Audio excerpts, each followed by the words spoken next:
I think we're going live. I believe I am now live. Hello, everybody. Giving you the traditional double salute because I respect you so much. My name is Chris. Welcome to my weekly live show, which I call humbly the Weekly Spinner Rack. Great time where I get to interact with all of you. There's a bunch of live chat going on and stuff like that. Get that music out of here now. And take a look at what kind of comments we've got. We'll welcome some people, and I'll talk you through what we got on the show today. Awesome. Looks like there's already a lot of people here. Hello to X and Big Gay Dave. Hello, Andrew Jefferson, Johnny Slider, Sir Mr. Howell, Daniel Carhoonan, A-Man, whoops, I missed that. Say no more, Gov. Say no more, Gov. Hello, Master Shake, Finn, Floyd, Keith, Dr. Shoebill, Daryl Grant, David Cruces, Vargas, Joe Dent, I can't keep up, Jameel Frost, lovely, and me. And look what I can do now. This is fun. Oh, look, there's my sister, and I can now highlight your chats, which is kind of fun. So anyway, this is a show where I am going to quickly review some of the comics that I read this week. Oh, you're not seeing that yet because I need to switch it like this. So yeah, I've got like some comics to review. I'll do a little bit of sketching, but I've got a lot of news of the week printed off now. Slowly but surely, this show is getting a little more professional. Am I using a different microphone? No, I am using the same microphone. So everything on my end looked like it was right. Let me just throw in my headphones here just to be sure. Sounds okay to me. Joe Dent says, this looks better than usual. This streaming software that I'm using allows me to show these cameras in high def, which it did not before. So that is something different. The audio is a bit different, says Keith. Okay. Well, I'll probably just have to sort of experiment a little bit. But for now, all I can do is try my best. Hello, though. Audio sounds weird. Am I legible? Is this going to work, folks? Let me know ASAP if this is going to work or not. Oh, no, listen to that. Francisco says that there was an earthquake. I hope that everybody there is okay. I have to admit, I have not been able to listen to the news yet, so I didn't know that. Sounds kind of tinny. Okay, then I'll work on that. That's probably just going to be what I have to deal with for this because I don't have time to rejigger it. I'll listen back after this airs, and maybe I'll get a different microphone that's closer or something like that. We can hear you fine, but it's a bit tinny, says my sister. All right, that's too bad. That's got to be the software isn't using. It's the same microphone setup I've always had. So that's too bad. I'll work on it. It's what we've got for now. So bear with me, but thank you so much for being here. It means a lot to me. I think we've got some fun stuff planned tonight. Oh man, not unintelligible, just a little off. Okay. It sounds like audio from a radio. What's the traffic report? Going live to Chopper 4. Chopper 4 says that there's a backup on 167 about a mile deep going west. I don't know. Anyway, just a little note. I do have a P.O. box these days, and some of you have already started sending stuff in. I need to check it this week, but this came in last week, and that's exciting, when people include things like that, like a letter and some fan art and stuff. So, really cool. Basically, what I think I'll try to do is once a month gather what's come in and do sort of an unboxing video for everything, show it off. Yeah, I'm doing voices again, exactly, says Andrew Jefferson. Thank you. And there's probably a little bit of a delay. Let's see. Chrissy says, the mic setting makes you sound a little more like Stan Lee. Oh, I back off on the gain. I'll work on this stuff, folks. I don't really know how to mess with the audio settings, so we got to deal with what I got to deal with. But anyway, so I've got a P.O. box if you want to send anything in, and I can sort of show that off. But today, what we're going to do, we're going to review some comics, we're going to talk about the news, and it's entirely possible that I've got a guest coming in. We'll make sure that that works. I'm fingers crossed. Going to have a buddy of mine show up. Wait, might be picking audio up from the computer mic instead of the microphone. The computer doesn't have a mic, so it should be like the only microphone I have is the same one I've always been using. So I don't know. Do I like shepherd's pie? Thank you for the super chat there, Joe Dent. I love shepherd's pie. You know, I remember Chrissy and I went to England and Wales a few years back, and I found out that like meat pies were a pretty popular option at a lot of pubs, and that was really, really nice because I do like them. Yeah, that was a nice time. That was a nice time. Let's see. The excitement of live TV, says Finn. Yes, the real Stan Lee as a guest. You got it, Wally. So anyway, let me get into this. Let me focus a little bit on what we've got going on here. Let me see. Do I have any other sort of layouts? Oh, like that. I don't really like that. What if I did this? Your voice sounds weird. Not sure if it's the software. I think it is. That doesn't really look better to me. I'll just go like this. Except now I'm on this side. That looks like I'm looking away from the comic. No.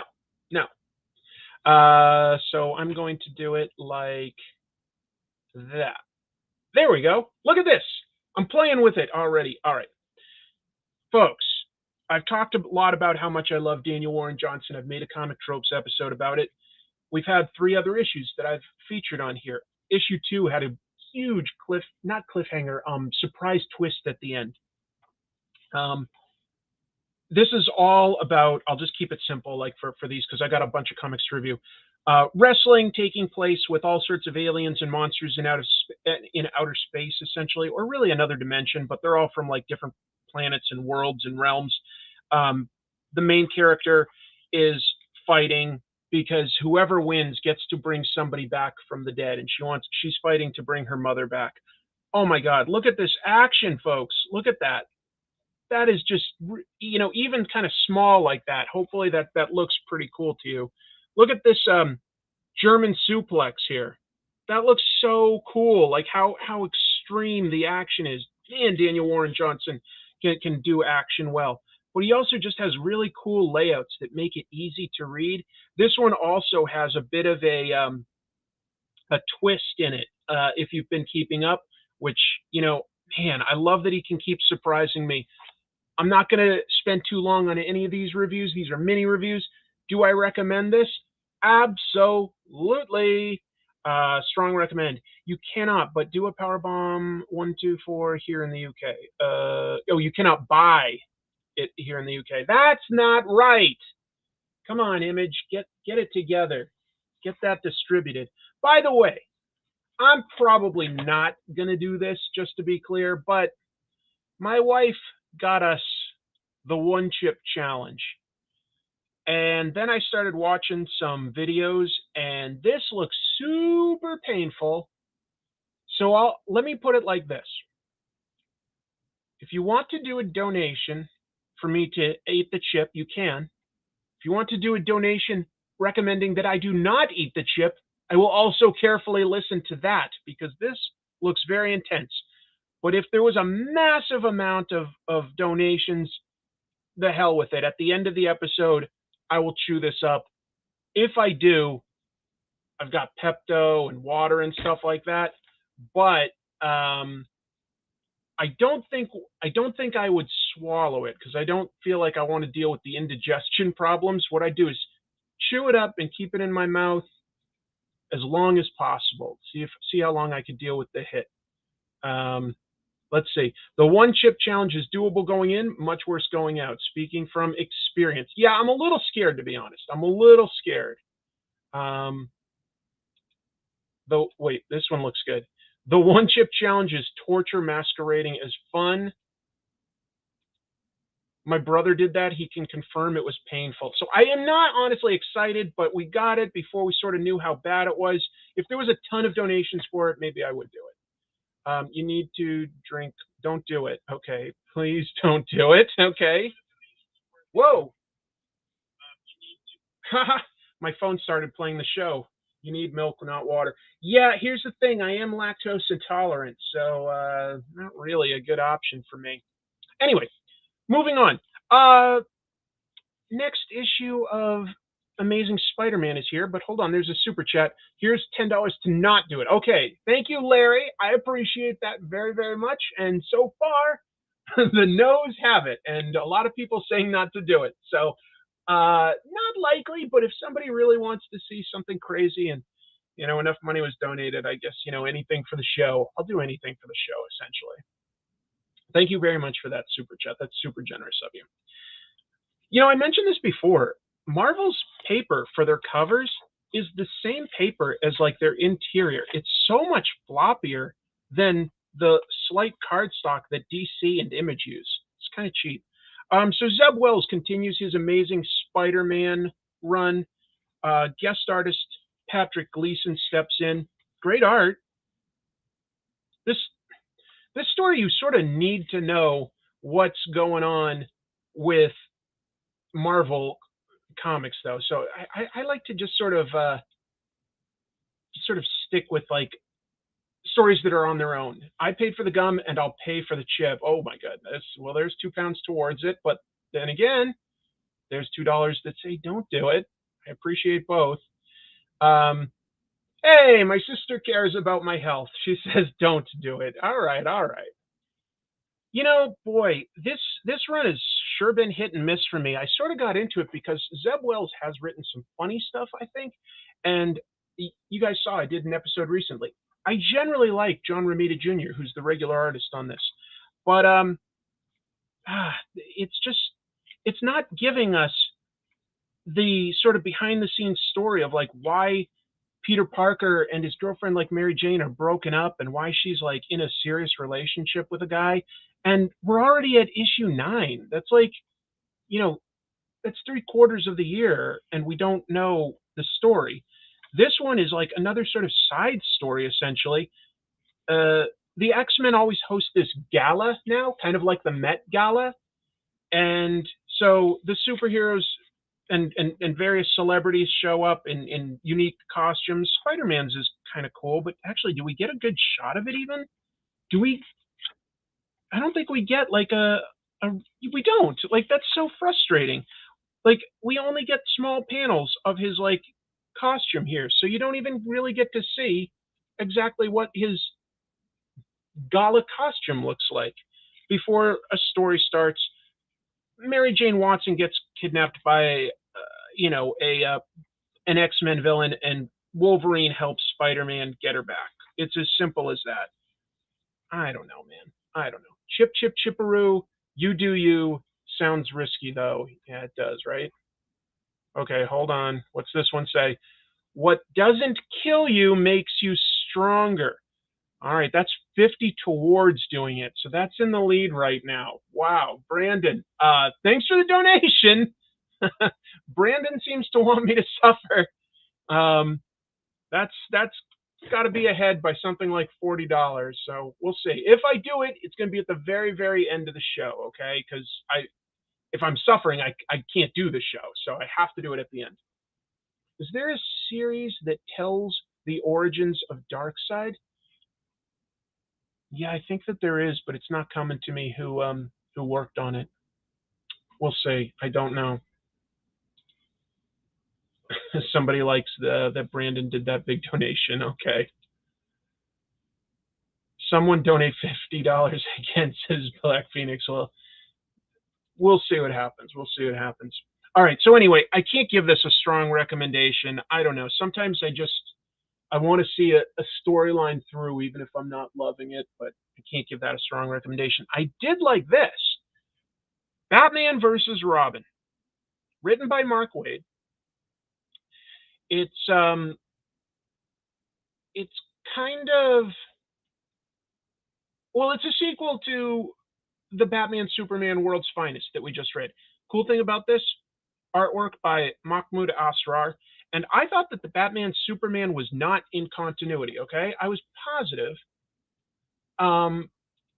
This gets confusing. Okay, let's see. Okay, but it might actually kill you, though. Oh, geez, RM is donating towards me having the chip, too. So maybe I will at the end. Maybe I will. Ah, yes. This is going into some lore of stories that I've told here, but Riv says I'll have to say where the chip lands on a scale of old gum to too many sausage biscuits. Yeah. Let's see. So here, let me pause from reading the comments to just do a quick review here. So I thought that World's Finest was out of continuity because it just, Batman and Superman were around. It wasn't tying into the Dark Crisis event that's going on. And it just felt out of continuity. But here's the thing. This refers to events in there. You know what? I'm not even going to show you. It refers to events that happened in World's Finest. But also, somebody comes back. Yeah, this is the return of Alfred Pennyworth, who had been killed off in the comics. And it treats that like it's part of the ongoing continuity. So I'm very confused. Maybe that means that World's Finest was in continuity. It just didn't really tie into anything. Simultaneous to Alfred coming back, Batman gets attacked by his son, Damian Wayne, who is roped in two young kids that both have magic. So it's Batman versus his son and versus magic. So is the action cool? Sure. The artwork looks fantastic because Mahmoud Asrar is a great artist. And Mark Waid can write cool sequences, right? But it feels a little out of character. And I'm not the biggest fan of Damian, but this feels like, like him pulling a gun and shooting Batman.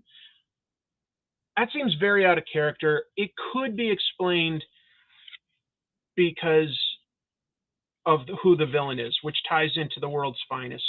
But you don't need to read that to enjoy this, is all I can say. It's interesting. It's interesting. This is a good context for something I'm not clued in on.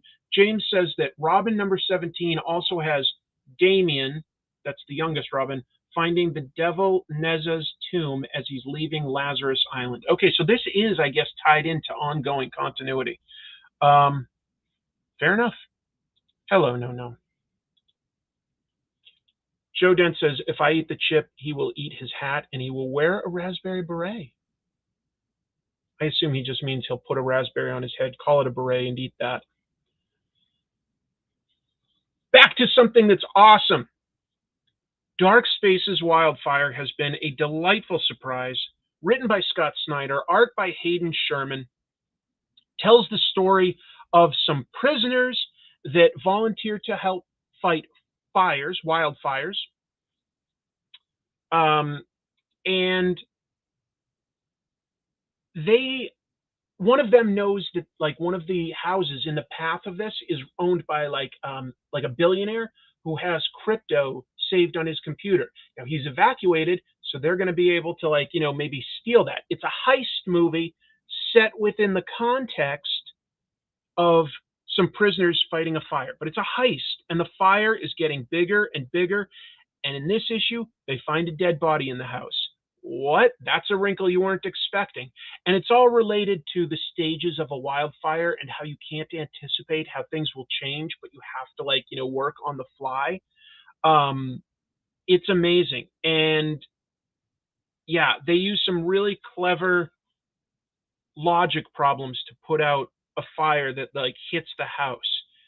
I don't want to give too much away, but if you like mysteries and heists, this is a badass comic. Dark Spaces Wildfire.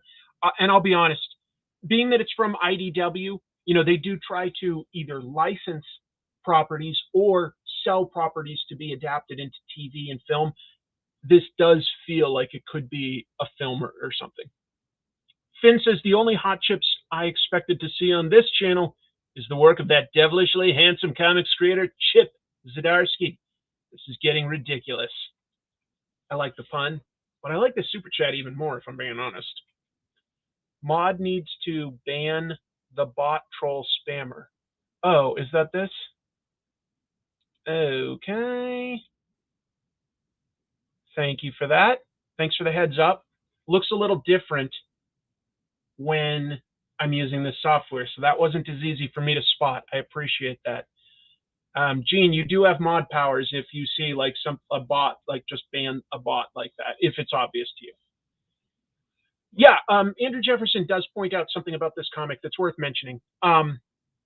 It was a Comixology original that IDW is doing the physical copies of. That's totally true. It's just great. I really like it. And here's somebody agreeing with me. Wildfire is awesome. I agree. It's a really good comic. Not superheroes, but really good. This is the final issue of Rick Remender and Andre Lima Araujo's A Righteous Thirst for Vengeance. When it's the final issue, it's not necessarily worth recapping the whole story for you. I mean, that's too much. You know, I wouldn't say that this is a good time to jump in, but this issue acts as sort of an epilogue, so it is a standalone story, and it's very satisfying because there's this totally like rich, above everything politician that always gets away with things, and he gets his comeuppance in this. It's a great epilogue to what I thought was an uneven series. It is a really okay. I need to give you those powers. I will later. Let's see. About Wildfire, Moritaka says, it sounds like a cool concept, but I'm confused why they're trying to steal crypto. It's not a reliable source of money, and it goes up and down constantly. Fair enough. It's that's what this guy has, and he has a lot of it. It doesn't get into promoting or discussing the technicalities of how crypto works. More what's important is it's something digital they could steal. It's a phlebotomy, you know, it's a made up thing. It could have just as easily, if you told this story 20 years ago, it could have been a painting like a Rembrandt or something that was black market. You know, that's all that matters. That's all that matters is it's something untraceable that has value. Okay. So good question, but yeah. Answering somebody's question for earlier. John Byrne gave Darkseid an origin in Jack Kirby's Fourth World, number 2 through 5. That does sound right. That does sound right. And I think it's been mentioned other places too, but yeah. Venom, another hit and miss title that I have to admit I stick with. A lot of these I stick with for the art, or I've enjoyed things that they've done in the past. Al Ewing, I loved his Immortal Hulk. Loved it. This does start to tie together some of the disparate elements that this title has had, in that all of the other symbiote monsters throughout time that have been torturing Eddie Brock, they're all versions of him from different points in the future. Yeah, this is almost a Kang the Conqueror type of time travel story, but it is interesting. It's high concept sci-fi, and I have to admit I do like the ideas being explored behind here, because each of these people or creatures, whatever you want to call them, each of these sort of venom monsters that Eddie has encountered seem to have very different personalities, but that's really because they're Eddie at far distant points in the future where they're either, you know, bereft of hope or super angry, or they've come to accept things and they've become very calculating, and it's just wild. It's just wild. I understand this criticism. Andrew Jefferson says, I love Al Ewing, but I could not get into Venom. I do understand. All I can say is I don't necessarily have faith that this will stay solid, but it's issues like this that have kept me invested because it's doing something in a story that I haven't really seen explored before. You've had dark versions of a character, you know, like Superman has Bizarro, or, you know, Spider-Man used to have Venom and stuff like that. You know, a lot of enemies are sort of the opposite. But the idea of your enemies being other versions of yourself, that is interesting to explore, because you've got the external threat of like fighting these monsters, but you've also got the internal battle. It's an interesting thing to explore. It's not, I don't like it as much as what Donny Cates did, honestly, but it is interesting. It is interesting. Meanwhile, Black Phoenix says Venom doesn't really make sense anymore. I don't blame you for thinking that. It's a lot. It's very cosmic. Whereas I think he should be more close to Spider-Man and be like a street fighting guy.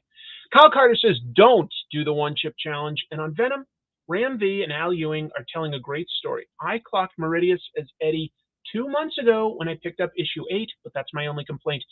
Well, I wasn't looking closely enough, Kyle. Thank you so much for the super chat, by the way. Very generous of you. I really do appreciate that. I didn't clock it. And I'm not really, I don't think it's a twist that like, you know, I'm giving away so much as like telling people, hey, maybe now this is a story you might want to start following. I don't know. Kudos to you, because once I read it, it did make things in the past make a lot of sense. I do have to admit that. They did set it up. I didn't pick up on it, but they did set it up. Here's one that I'm just not into. This is Marvel's current event, Judgment Day, involving the Avengers, X-Men, and Eternals. It really feels like they're just trying to push Eternals to be a thing. It's like, stop trying to make fetch happen, Gretchen. I think I might have used that joke before, whatever it was from like Mean Girls. What can I say? There's a celestial judging everyone on Earth, and his logic for who is good and who is bad is not consistent. It's hard to say. Andrew Jefferson with an interesting question here. Would your future versions be a hero or a villain?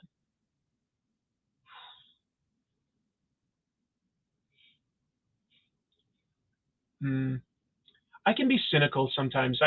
We all have our dark moments, but I think I have been through some bad stuff and I've come back and still been a positive person. I don't know how much bad stuff I could take all at once before I became a villain. I don't know. That's why I guess people tell stories, is to sort of explore how far something can go that's bad, that somebody can either come back from or get broken by. It's an interesting question for telling a story, but I don't think I could answer for sure for myself. Jay Muse says this comic can go fetch itself. Oh my goodness. What? We've got somebody watching the NFL along with me?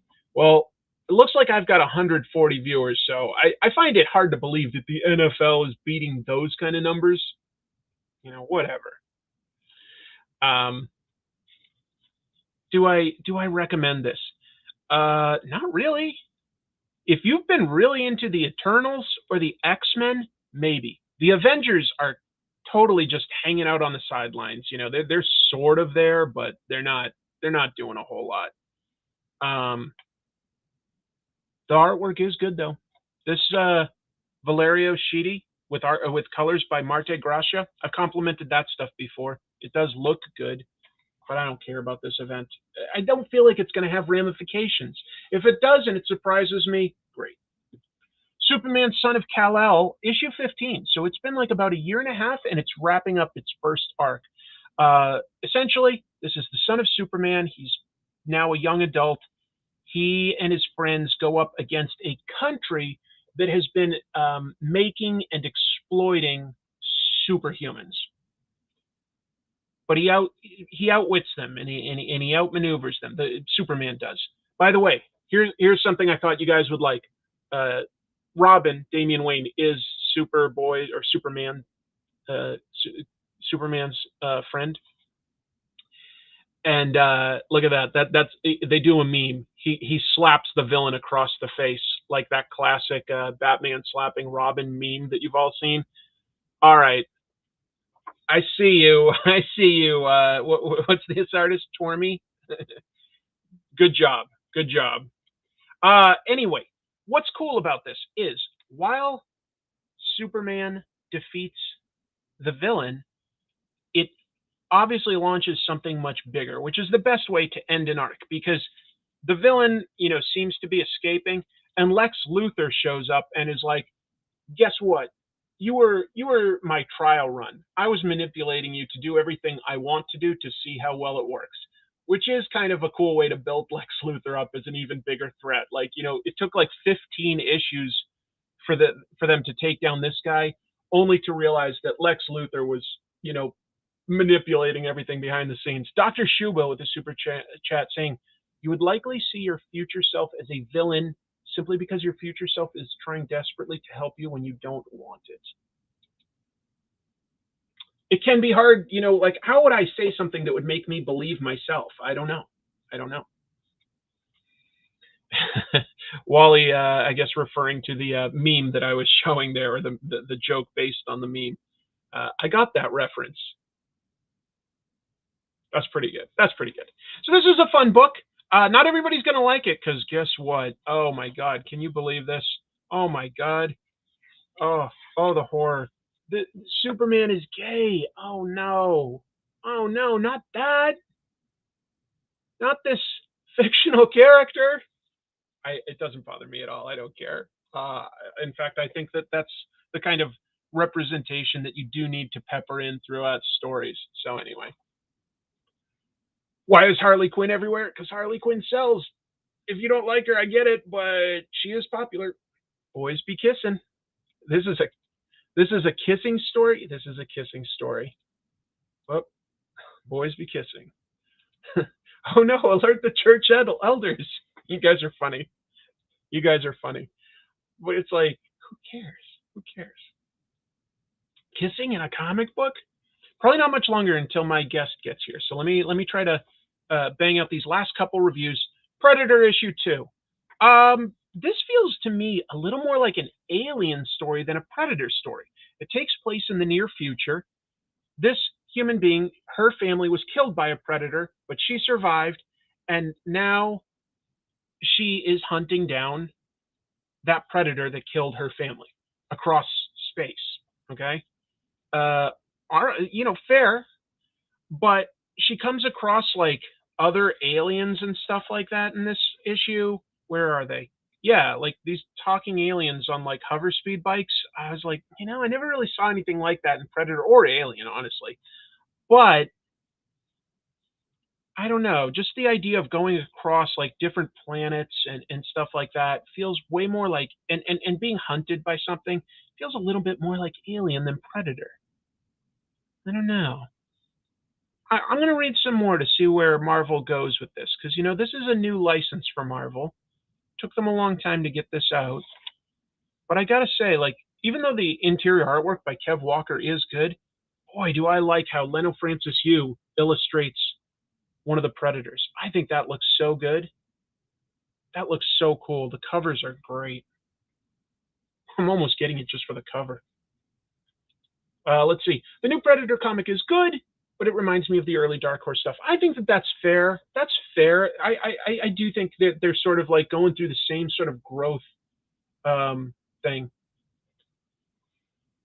The guest is one of the koi fish, says the Beowulf. Yeah, I'm going to bring in one of my koi fish. By the way, since you just mentioned it, this is the weirdest thing. I've got a koi pond. I've got like 10 big koi and a ton of sort of like their children and babies and stuff. Okay, so I've got a good amount. But like there's like 8 of them that are really big, right? One of them has gone missing. I don't know what happened. There's no evidence that like a predator was there or anything, but it is just missing. So I guess something got it. And that does upset me. I mean, you're not connected to them the same way you are with dogs and cats, but Christy and I do put work into taking care of the koi and the pond. It's frustrating. So I'm a little sad about that. Raccoons. Theoretically possible. Not easy, though. The water doesn't go all the way up to the top, and like the rocks are all uneven. And a raccoon, I don't think, has the reach to get down in there. I don't know. That was an interesting one. Do I have eagles in my area? I really don't. I've seen crows once or twice, but they move as soon as like a person is walking in the area. I hope it wasn't Bubble Fit. It wasn't. It was Danny Glover. Yeah, Chrissy's upset, obviously, too. It does bother us because we just can't figure out what happened to the poor guy. At first, we thought that maybe it was like hiding under some rocks and giving birth to more babies, but it's been a couple weeks now, and we can't find him or her. It's hard to tell sometimes. Raccoons can swim. Fair, but I almost think that like then there'd be a pattern that we'd like quickly figure out like we need to like deal with. But it's just one, and it's a big one. I think my neighbors know that we have a koi pond and would tell us. Anyway, set up a pond cam. It's not a bad idea. Maybe we should. I don't think we have any hair in here because we're really far inland, and there's no like we're also on top of a hill, so there's no real natural ponds or swamps or anything like that. You know, we're yeah. Oh, look who's here, EJ Sue. Currently the artist on Transformers: The Last Bot Standing, and covers for Ultraman. Raccoons can be pretty crafty. You're right. You're right. Anyway. Last two comics, I picked up Edge of Spider-Verse 2 and 3. These are anthologies with different Spider-Man versions throughout time, and at the end of every 7 or 8 pages, they get recruited to go on like, you know, an interdimensional multiverse story. I like some of these characters more than others. I didn't really care too much for the new version of Spider UK.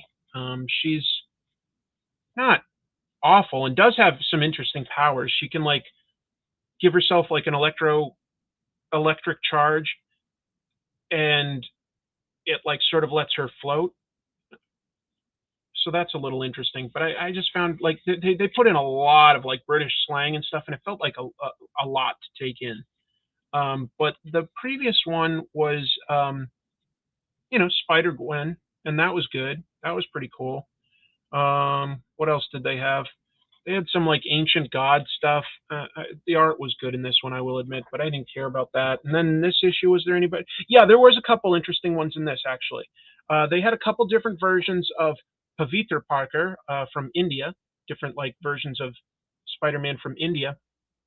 And then there's a dimension where Black Cat gets powers, and she calls herself Night Spider. So sort of like Black Cat, a thief, but with Spider-Man's powers. And then finally, the one that I also liked was Sakura Spider, one from Japan. And the artwork is you know, meant to evoke, you know, popular modern day manga. It's all right. It's all right. Your mileage will vary. And I got some back issues real quick. We've got What If Doctor Doom Had Become a Hero? Fun. I got the Michelangelo solo title, early 80s.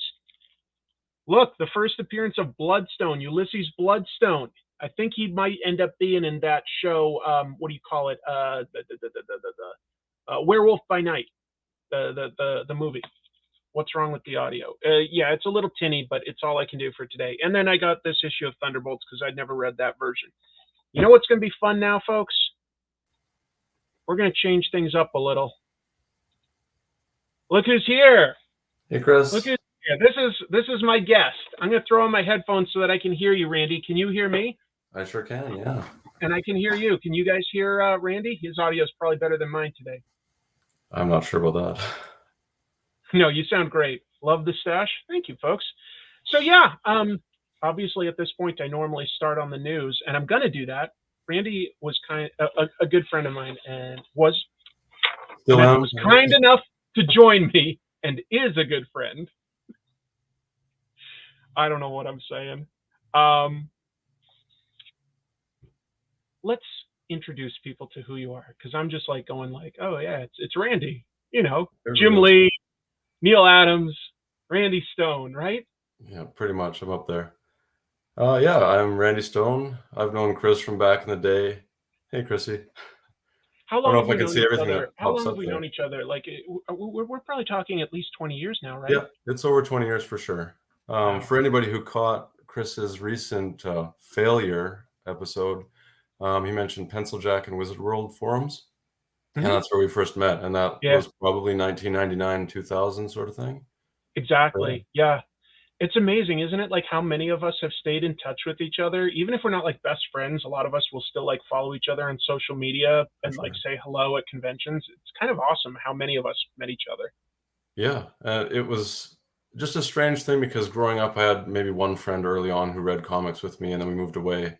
And I didn't really know anybody who read or definitely not created comics. So having that community there that was like a real bunch of people who had similar interests was amazing. I And know, I know. the internet connected us all. And I think we've shared like hotel rooms at like some of the conventions before. I think that you, me, and Tony Moore shared a hotel room one year. Am I Yeah. remembering that right? At Yeah. Chicago? Not to brag, but I've actually shared a bed with Chris. So many of your I didn't fans. remember that. Oh Why don't yeah. I remember that, Randy? I just Well, we were remember all smelling starving something artists. We funny and couldn't waking afford too up at much. the end of the convention. Yeah. But yeah, another tale of how awesome Chris is. He actually booked my first flight to a Chicago Con, a wizard convention there. I was like 19. I had no idea how to, excuse me, even I book a didn't. flight. And Oh Chris did that all wow. for me. So, I mean, he's just an incredible guy.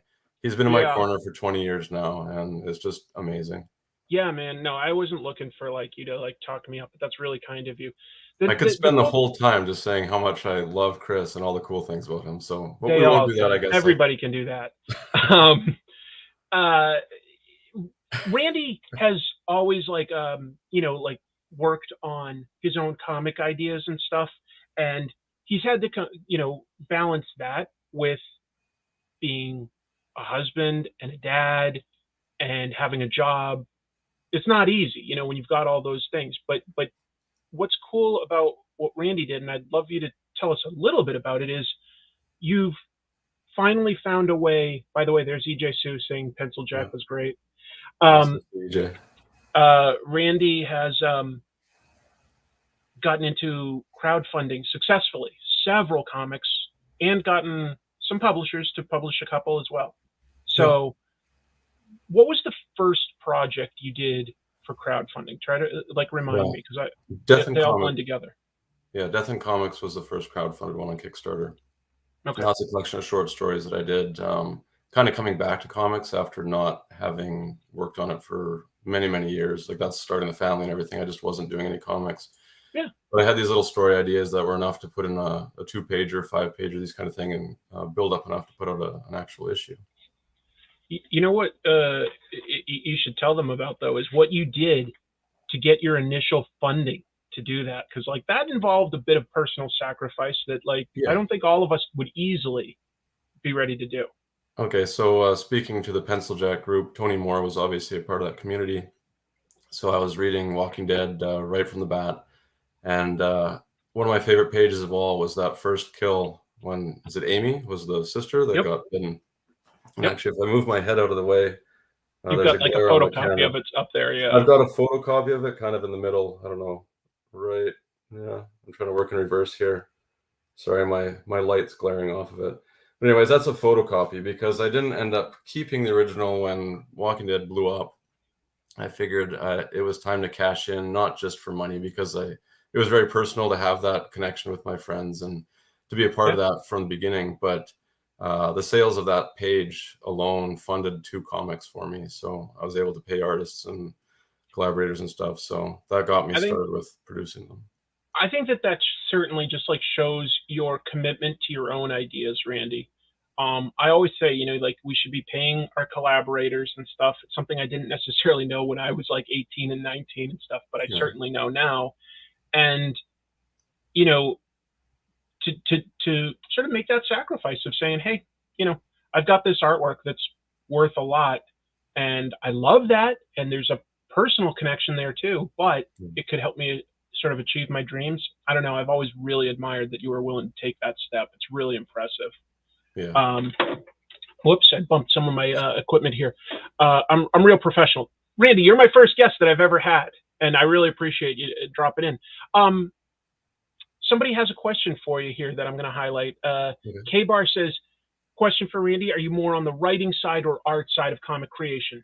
Yeah. Good question. So Since I was a kid, I was the artist. The friend I mentioned, Joel, he was the writer. I was the artist. We make our own stories together. Throughout my schooling, I got a degree majoring in fine arts. I was hoping to continue that towards a comic drawing career. It was I either really that loved or inking. become a Mountie, right? Yeah, no, as a little kid, that actually was very cool. I wanted to do that, but faced with the choices that they'd have to make, I would not want to be carrying a gun. But yeah, so I was aiming to be an inker. You see a lot of the original art back there was me just collecting art to study the craft of inking. I was trying to break in as an inker. That was really my passion, and my goal was to do that. You've got skill I there, ended man. up writing a story just as an excuse to have a book to ink, and that got picked up and published by Arcana. My first book, Which one was that? Champion. Champion. Yep. Yeah. Superhero So story.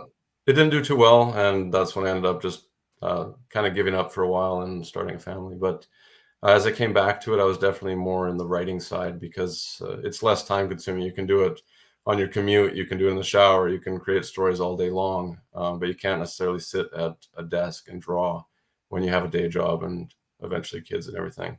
I do the odd artworks these days, but mainly writing. There's another question that I'll show, and I want us to like riff on some news and keep talking about your projects. We'll just sort of go back and forth. This is casual because we're buds.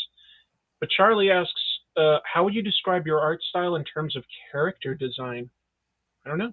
Any thoughts on that one? Something that seems apparent is I like an entirely white costume, like my character Swan. But we've also got a villain coming up in Bullet Adventures #3 called Cupid, who's entirely white aside from a small heart on his chest. I don't think I've shared too many photos of that online. Kind of hush the upcoming issues, but yeah. So apparently I really like all white stuff, but like graphic design kind of thing, like a stark contrast of like black with a red highlight like Champion or things like that, I guess would be costume design. As far as facial, I don't know. I'm not good enough to actually come up with a face. So we'll leave that to my collaborators. I was trying to pull up some of your art from like Sensational Swan, but I'm still having trouble figuring out how to do all this stuff. I'm using new software tonight. Void Coupon asks, do you have the one chip challenge as well? No, I didn't tell Randy to get that. I might, Randy, do the one chip challenge at the end of the night. We'll see. So it's extremely spicy. Like I honestly don't even know what that is. Yeah, it's dangerous spicy. It's a mix of Reaper peppers and Scorpion peppers. Okay. So like the absolute hottest. This is supposed to hurt a lot. Like you're supposed to throwback to your early episode of your hot peppers. Yeah. If you can find a trope in my work, then you have to eat them. I was saying that like if there were enough donations, maybe I'll do it, but I don't know. Here's another question for you, and then I want to like I've got a question for you. So get ready. Yeah. You didn't know that you would be quizzed, right? You feel like you're in the hot seat. Randy, which artist impressed you the most when you were young and presumably reading comics? Oh, okay, hands down, Jim Lee. I mean, it had to be. I came into comics 1990, so I mean, he was just during the peak of his X-Men, and then the new X-Men series. I think I just followed him for years. Still kind of default to that style a little bit as far as maybe just tendencies that I do if I draw my own. You can't kind of throw that away. And he's trending today, and I saw that on the side of Twitter, and I was like, oh my goodness. Because you never know. You just assume that somebody passed away, and I hate that feeling, but that is what I immediately thought. So I clicked there, and I have no idea why he's trending. I just couldn't find anything, but I hope he's still alive. And I think Twitter knows what they're doing there. I think that they know people that you're interested in, and so sometimes they'll make those like customized trending things, and they'll just put their name in there. And yeah, you can't help but like worry, like, oh my God, why are they trending? Yeah. I think that they know what they're doing. But hey, why do we have you on today? You've got a new project, right? Yeah. So live Kickstarter, Bullet Adventures #1. It's a return to the characters after the first one shot I did last year. That was a self-contained story, but this is actually returning in the modern day and all that. Actually just refreshing because I just came home right before I joined you to see what it's at right now. And of course, it's in Canadian funds, so it's a little bit tricky for you, but 62 backers, and I think it's approaching 50% funded, so that's pretty cool.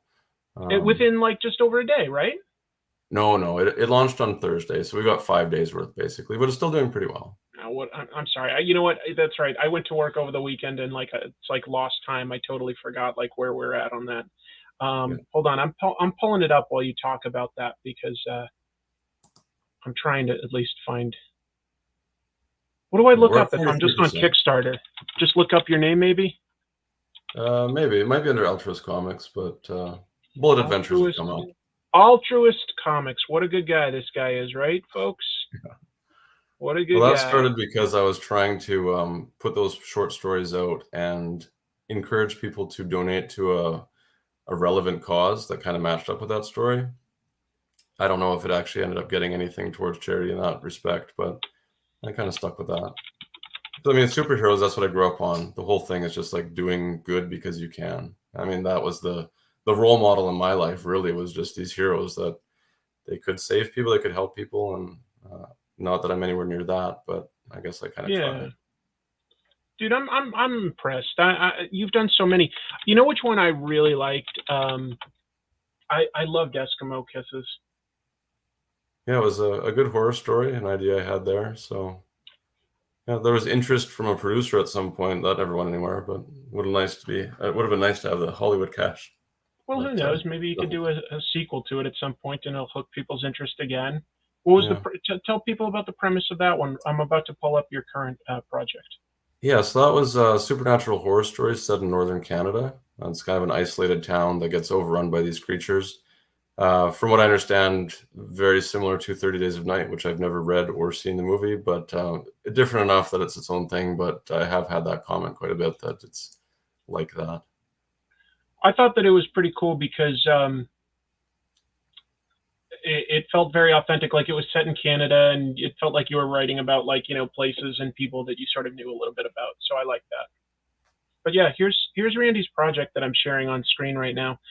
There's the big image, and this would play a video. It's called Bullet Adventures: The Return of the Silver Age Speedster that fans have been begging for. Oh my God. Are people walking up to you in the street? They're banging on my door every day. Oh my God. That must be actually pretty, well, I was going to say it's scary, but I guess in Canada, when people bang on a door, they're just like there to give you some syrup or something like that. We have them over for dinner and it's all good because we know each other. Yeah. You all live in one big Canadian house. What do you call it? Like here, we've got guns.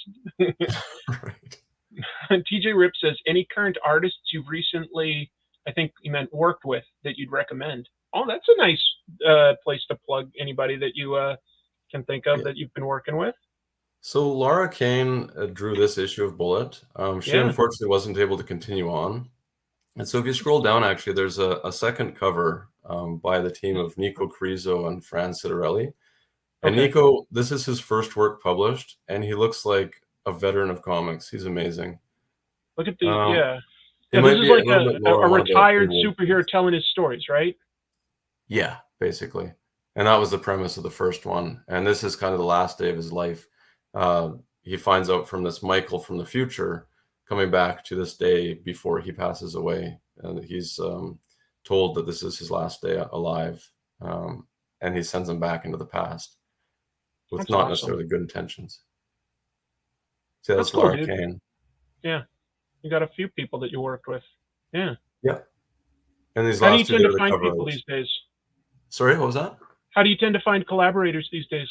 Almost entirely on Twitter, to be honest. Like I just hunt through, and if you see some artwork that catches your eye, then check out their gallery and everything else from there, and try to screen out for some maybe not so nice people, even if they're talented artists. And yeah, just probably 90% of my Twitter is following people I would hope to work with someday. So, Randy, we're about to get into the news where we can kind of joke around and stuff, but here's a good question for you. Finn is asking, will this be available in comic shops eventually, or will it be Kickstarter exclusive? Too soon to tell. So for now, it's on Kickstarter. I actually, back a few months ago, submitted to both Diamond and Lunar. Diamond rejected it.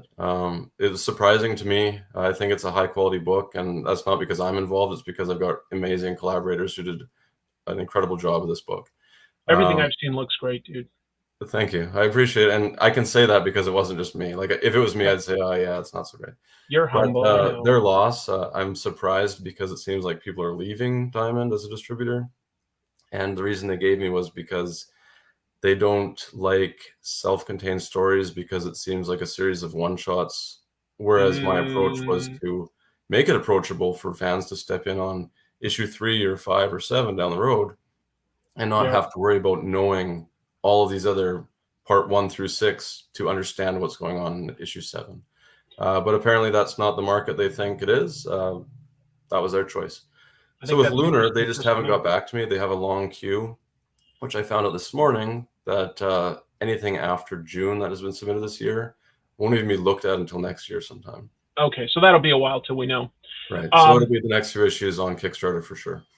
And then, did you hear recently that DC added a new distributor and it's a Canadian company? That's right. I can't remember that. Oh, is it Ultimate or something? I looked at them before. I actually reached out to them. Something like that, like a superlative. Universal, right? Universal, that's it. Yeah. Maybe, I don't know what they do, but maybe they should. Maybe you can like just walk over and knock on their door. They have a Vancouver office, and do they really? did reach out to them back when I was reaching out to the other ones, and I didn't hear back. So I don't know. Well, look, the cool thing is that like with Kickstarter, like you can pay your talent and get the books in hands of people that like it, and I like that you're building a library of what you're doing. So every time you go to a comic convention now, you've got more books on your table to show them, and you never know what will hook somebody's interest. So you're going to get the attention of someone that wants to do something even bigger.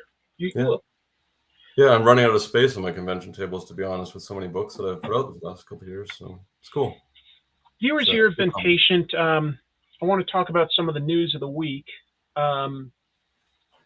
Randy, in Canada, is G.I. Joe popular at all? Was it ever? Yeah, Real Canadian Heroes. We had that. No, did they really call them that? Truthfully, on the toys, you know, when you had little decals that you put on the vehicles and stuff? Yeah. They were Canadian flags. But I knew that they did certain things like, you know, like in the UK, they called them Action Force instead. Full Force. Yeah, exactly. Yeah. You know. But I was curious, like, whether, like, it was popular at all. Because, anyway, G.I. Joe is still, like, you know, going here in the States. And I love the comic. Written by Larry Hama over pretty much every single issue since 1982. It's ending. We already knew that it was ending. It was announced back in January that IDW was losing the license. But there's an interesting tease here. They're coming to the solicitation for issue 300, which will come out in like the November-December timeframe. And Larry Hama mentions something that maybe it's not over for him, which I thought was interesting. Let me I'm looking for his specific quote. I missed it there. Was Skybound has the rights for it now? No, that's a rumor. This is Bleeding Cool, so they're just talking about rumors and stuff like that. Although I won't be surprised, but I haven't reached out to Press Kirkman on stuff like that. That would, you know, that's not what a friend does. So anyway, okay. So here's the part of Larry's quote that I wanted to mention. I'm going to highlight that for everybody. It says, "I have come to the end, and it truly feels like leaving home, leaving characters that have been my friends for 4 decades. Many of which are, in fact, based on my actual friends and acquaintances, and I can feel a real emptiness looming. Somehow, though, I suspect the story doesn't completely end here, that the story will go on, and that the pit will not be in mothballs for long. See you in the next incarnation." Oh. I don't know. That sounds to me like maybe Larry's already in touch with whoever's got the license or something like that. Yeah, so it'll continue regardless, but hopefully he's involved in some way. That's cool. Yeah, obviously G.I. Joe is going to continue, but to me, personally, G.I. Joe is Larry Hama more than anybody else. I feel like he really created the mythology that to me means something like that. Did I hear about the cover for issue 300, asks Andrew Jefferson. I did. I've got it in my little notes here. This is funny, Randy. They announced that they being IDW, they said, we've broken a record. We have the most characters on a cover ever with 313. And then people started going, wait a minute, the hardcover for Crisis on Infinite Earths by like George Perez and Alex Ross had like 517. Okay. I guess all they mean is like maybe like a monthly comic. It's got the record for most characters. Do you think that you're going to try to beat that in your next book? Put 314 characters on it? Easy, yeah. Maybe in 300 issues we can have enough characters amassed to do that. But I like G.I. Joe. Personally, I hope that Larry Hama continues with it. That's the news that everybody was here for. Good night. Now we're going to get into something a little spicy, a little controversial, okay? Sorry I'm not always looking at you. It's hard for me to have my webcam right here, like where I sort of aim myself. So I have to have it to the side. I got to rejigger this at some point for everybody. What have you heard about Ezra Millar? What do you know about Ezra Millar? I know nothing about them. The Flash actor, but yeah, that's pretty much it. Crazy Town recently, apparently. I honestly don't know. Dark Taboki's curious who the new guest is. That's my buddy Randy. We were talking about some of his comics. You can watch it when it's archived, and we'll talk about it some more. You're right. Yeah, Ezra Millar is the Flash. Unfortunately, they seem to have some serious mental issues.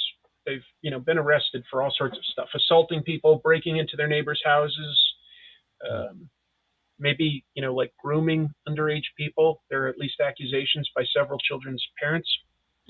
Not good stuff. Not good stuff. And yet Warner Brothers is pushing forward with fine, the Flash. Let's go. This week, Variety magazine had an in-depth article on Ezra Millar. Let me see what I can share with the audience there, just because I thought some of that was interesting. Let me get rid of this ad. All right, this one's on us. Damn right it is. You get one free article. So it's this huge. Use it wisely. I know, and I have, because I'm sharing with you, but I'm not going to read it all. We can't have this in place of reading the article. I wanted to talk about one specific accusation that's nuts. Let me look up the word. Okay, look at this. So these are like claims. They talk to all sorts of people in this article, that are friends of Ezra Millar.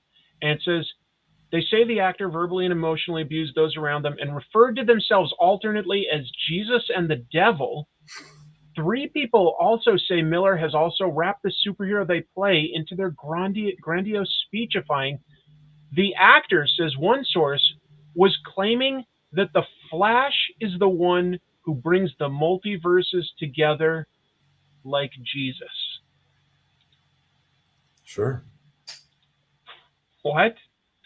I read the Bible once, like 20 years ago, and I don't recall. Were there any speedsters in the Bible? I don't know. I don't think that there was any. Oh, look at this. I like this. Andrew Jefferson says the name Randy Stone sounds like someone that could be a G.I. Joe character. Totally. Yeah. I was wondering what my code name would be.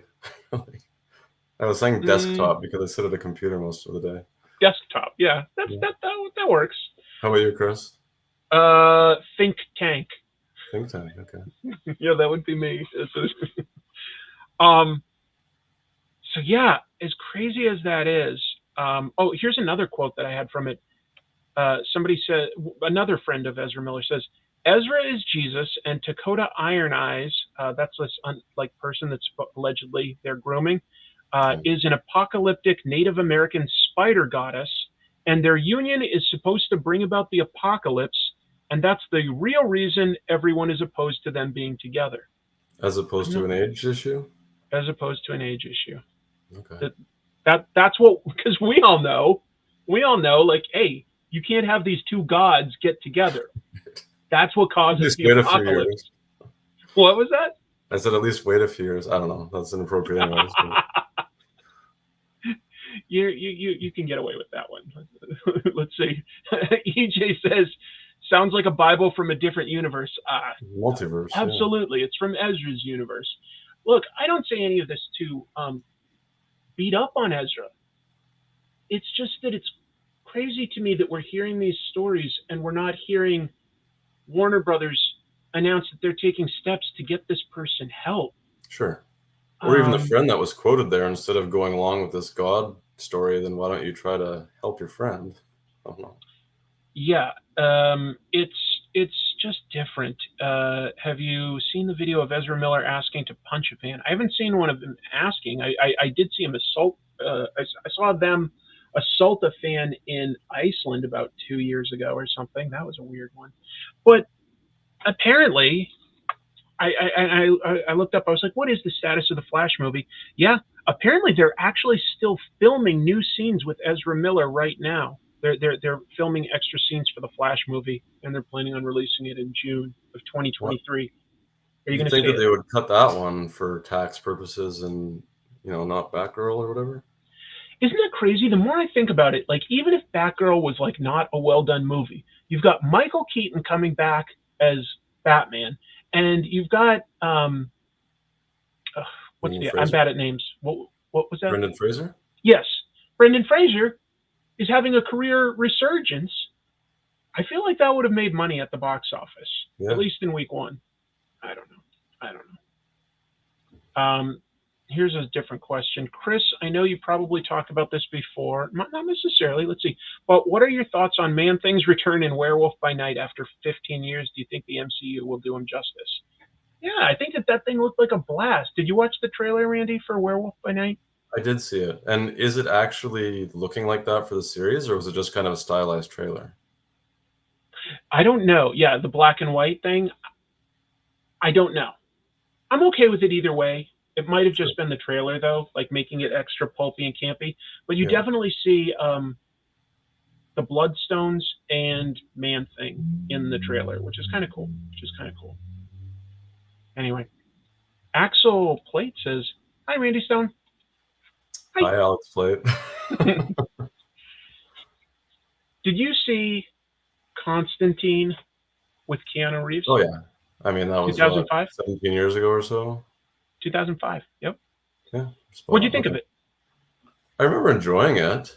Yeah. Yeah, I don't know. I mean, it's an Americanized version.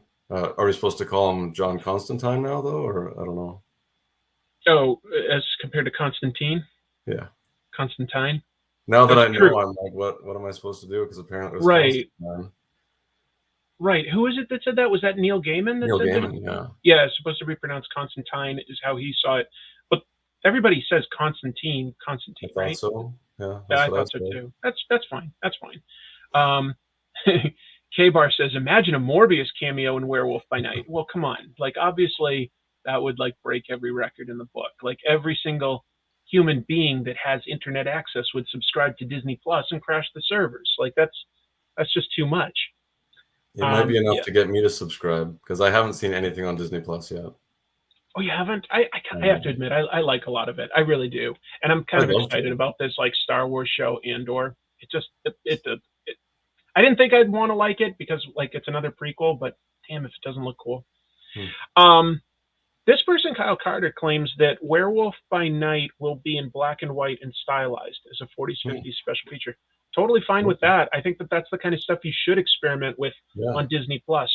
But the reason I asked if you'd seen Constantine back in 2005 is, and this stunned me, Warner Brothers announced that it is developing a sequel with Keanu Reeves coming back as John Constantine, with director Francis Lawrence returning, with Akiva Goldsman scripting.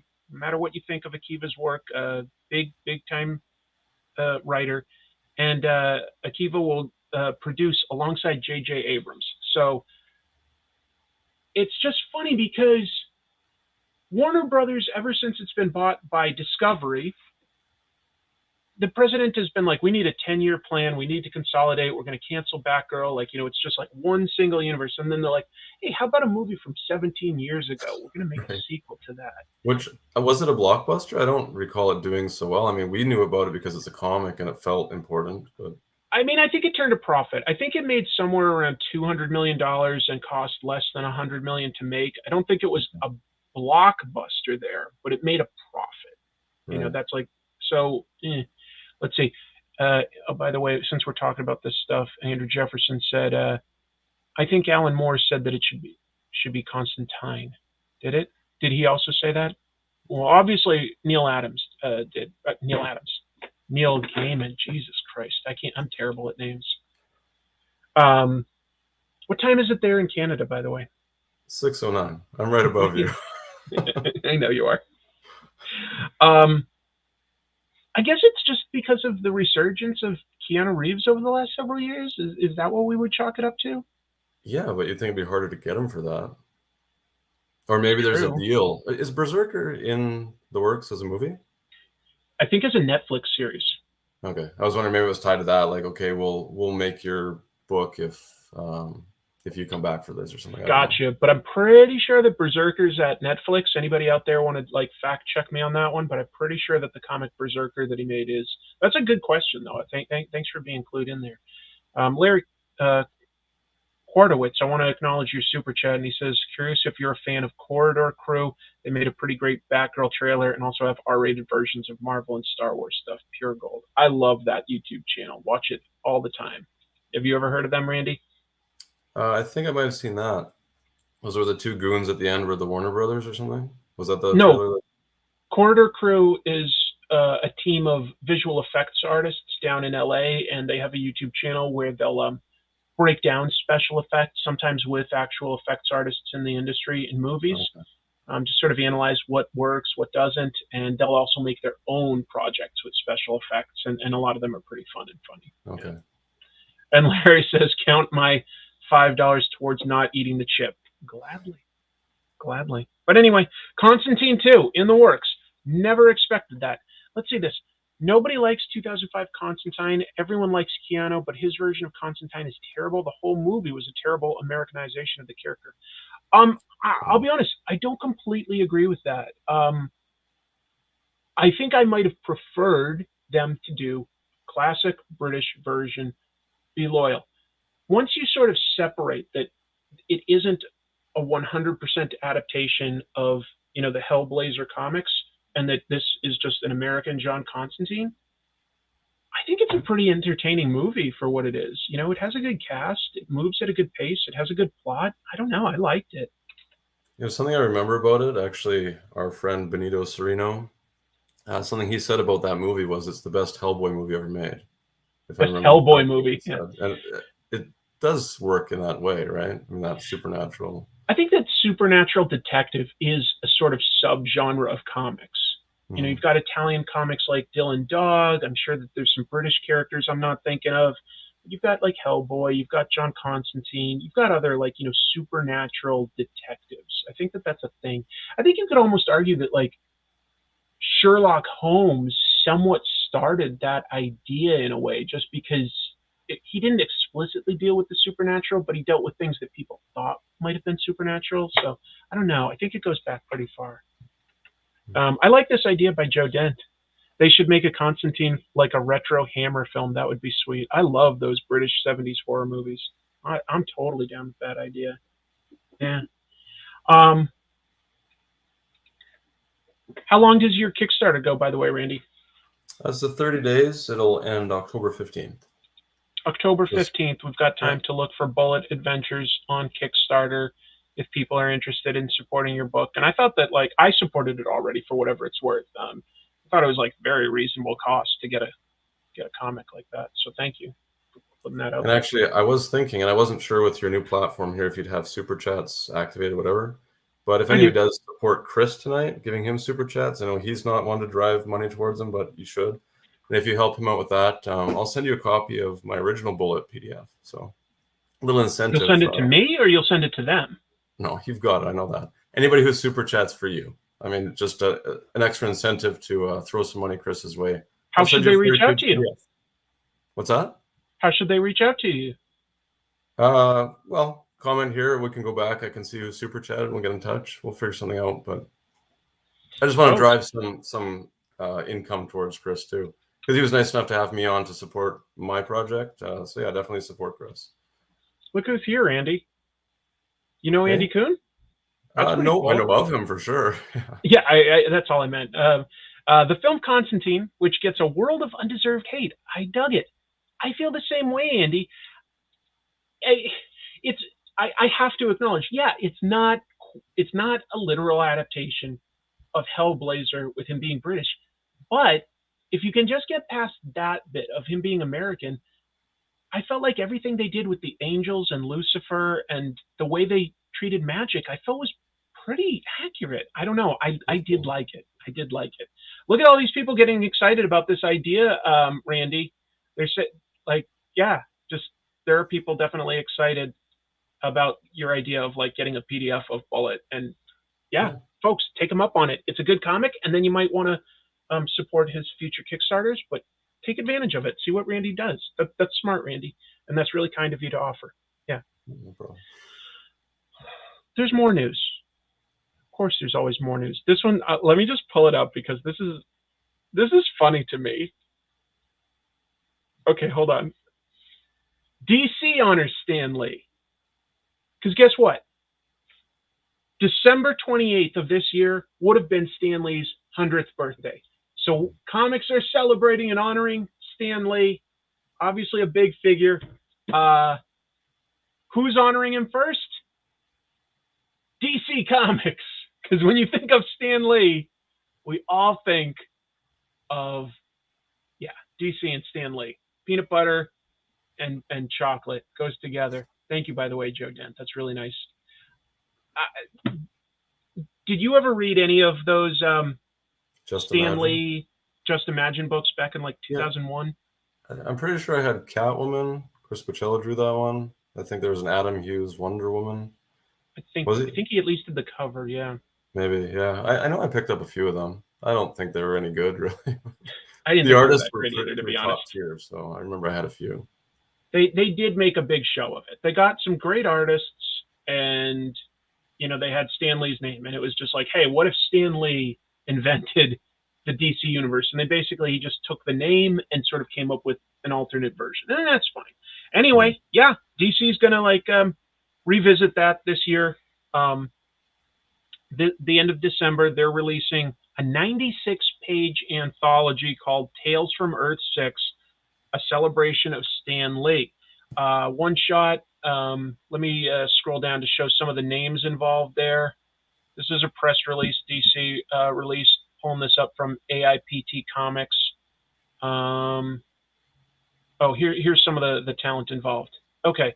Mark Waid, Jerry Ordway, Kenny Porter, Stephanie Williams. Who else do I know here? Zach Thompson, Steve Orlando. Some pretty cool artists.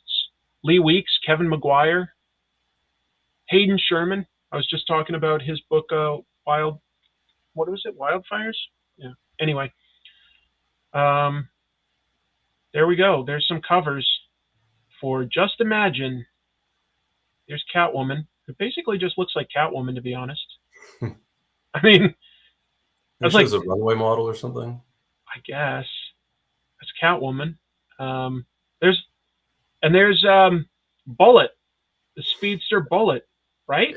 Had I designed the suit, it would have been all white. So yeah. That is sort of how you would have designed a suit if you thought of it, right? Oh, wait, were you influenced by Stan Lee's Flash? Is that how Bullet is? Yeah, exactly. I'm just giving you a hard time, but I am just so surprised. Let's see. Just Imagine, David Zaslav made movies from that universe. There you go.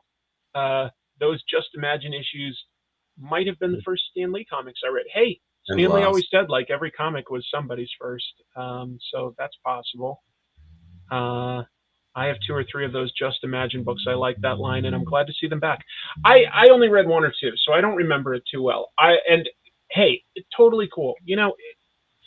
Stan Lee can get some hate, but he did do a lot to promote comics to the masses, and it seems like a lot of the people he worked with did not absolutely hate him, just to be clear. Jack Kirby had his issues, but he did come back to Marvel and worked with him several times. So who do you think is a current day kind of Stan Lee as far as reaching the masses, bringing comics to people? Is there a person like Kevin Smith kind of? Right.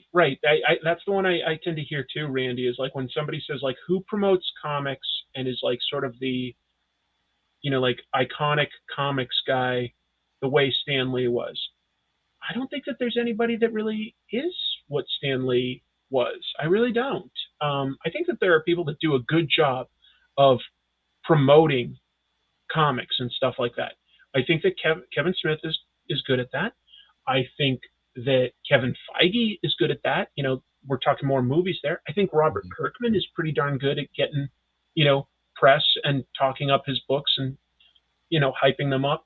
So I think that there are some people that are hype man up there, but I can't think of anyone that's really quite on the same level of exactly what Stan did to become sort of iconic and everything. I don't know. Maybe because they're already sort of mainstream, so it doesn't need to be elevated to that point.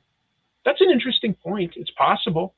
McFarlane can be. McFarlane's good at like hyping himself up. Rob Liefeld, you can also say, like, people do come to his books when he makes them. Yeah, Wally figured it out. Chris Pierce is the modern. I'm the modern Stan Lee. The old Stan Lee is dead and rotting, but I'm here to say face front, troop. That's so dark. I can't do it. Yeah. TJ Rip points out, Kirkman did that Secret History of Comics show. I never got to see that one. It was worthwhile. That was the first I really heard about the whole Wonder Woman stuff before there was a movie that was made. Just what was behind that, that was news to me. Yeah. But anyway, who knows? That's some good talent that they've got lined up for that in December. I just I didn't know what to expect with that. Moving on. Randy, I love just putting you on the spot for each of these things. This is hilarious to me. Where was my... There. I was looking for my document that had like all the news. Randy, do you read any IDW comics these days? Or are there any that you've enjoyed? Honestly, no. I honestly don't read any new comics aside from stuff friends produce and send me, and we review each other's, and so I'm not up to date. I try to read the comics sites a little bit. But... You're busy. Would you be willing to share what you did for your son yesterday? I saw that on Twitter, that story. Would you be willing to share that? So I grew up reading and making comic books. I was not really an athlete. I play a bit of hockey for fun, but both my sons are in a bunch of sports, taekwondo, baseball, whatever. We were playing basketball on the drive earlier. But my son's on a fall ball team for baseball. And we have one coach who's high level, but he's involved in a bunch of different teams. And he was away for the weekend. So a couple of dads, one who was a little bit more experienced with coaching and whatnot, was going to kind of take the lead on it. And unfortunately, somebody screwed up the scheduling and didn't tell us. So we showed up 3 hours early for a game in a different city, waited around. 3 Canadian hours. Yeah, which is like $3.90. An hour and a half here? Oh, right. I'll go the other way. It's not worth much. Conversion Anyways, rate. So we were out in the sun for several hours, and several of the kids couldn't stay because obviously they're in other commitments and whatnot. So the dad who was going to coach was not available anymore, and I was the head coach of baseball. Now, I didn't play. Basically what's going on because I've been going through it with my sons for the past few years, but it's at a pretty high level at this point. My son's been better than me for a couple of years now, and now I'm suddenly a head coach of a team. So it was a lot of fun. We made it work. But, yeah. Did you have enough players? No. So we need at least 9 to field a team, and we had 7 kids who were able to stick around, and we actually borrowed a couple kids from the other team to play in the outfield for us. But I mean, it's all in good fun. It wasn't like a tournament or anything like that. So It was just to get the kids out there playing. Were you like... They were tired. 6 hours in the sun, and the batting order with only 7 kids. As soon as they came home or got out, they were basically next up to bat. Did you catch your breath? You're out there again. So Get out. That's Randy Stone. Get out there again. Yeah. I'm dying. Get out there. There's no dying in baseball. You're like, why are you throwing the ball through the air, eh? Just put it on the ground and hit it with your bat like that. That's Canadian rules, yeah. Canadian rules. No, obviously, Canada has baseball. You got the Blue Jays. True. Yeah. World Series 91, 92 or whatever. I don't know. Look at that. Something like that. He knows what he can brag about. I just got a kick out of that you're just like, guess what? Yeah. You're the one here. You're the coach. You're like, how's this game played again? Well, I mean, I volunteered to put the lineups together because I know enough who's good at what things and whatnot, and I can run an Excel spreadsheet. That's kind of my forte. But yeah, to be out there and actually trying to coach is not going to happen. So here we go. I asked you about IDW because they have announced the results of their third quarter of the fiscal year 2022. That's right, I read Market Watch sometimes. I really only do for comic stuff. Look, I'm not gonna bore you by like reading all of this, like it's talking about like what revenue went up and what went down. What I thought was relevant to you folks watching out there is that they've got a new CEO, a guy named Alan Grafman. So he's really new. I don't know too much about him or what he knows about comics.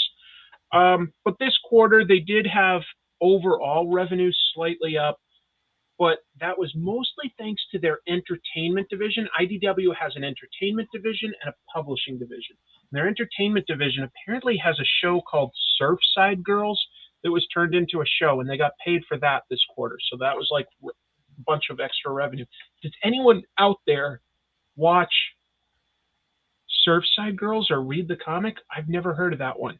No idea. But it was so that 10 episode series helped them because the sales of their comics were slightly down because like some of their more popular books are things like TMNT, The Last Ronin. That's over. That's over. Yeah, Andrew Jefferson's like asking like, how are the Sonic the Hedgehog stocks doing? Exactly. They've got like some good licensed stuff like Sonic the Hedgehog. Do they have Star Trek these days? They might. But they don't have a whole lot other than Ninja Turtles because they're about to lose G.I. Joe and Transformers. Yeah, they do have Star Trek. Okay. $7 million on comics specifically, obviously. Yeah.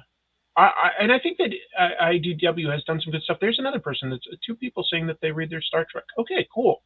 I will say that I really love that Star Trek show, Strange New Worlds. That is the best Star Trek I've ever seen in my life. Are they doing the new Rocketeer? I don't know.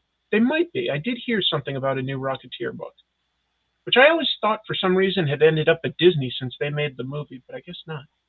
You know, more power to Dave Stevens. When will California Dreams be back on TV? I love those surf dudes with attitude. I missed that show too. New IDW series True Cult is cool. Okay, so some people are reading some IDW stuff like that. That's good. I just worked on one of the Rivals books. What's the Rivals book?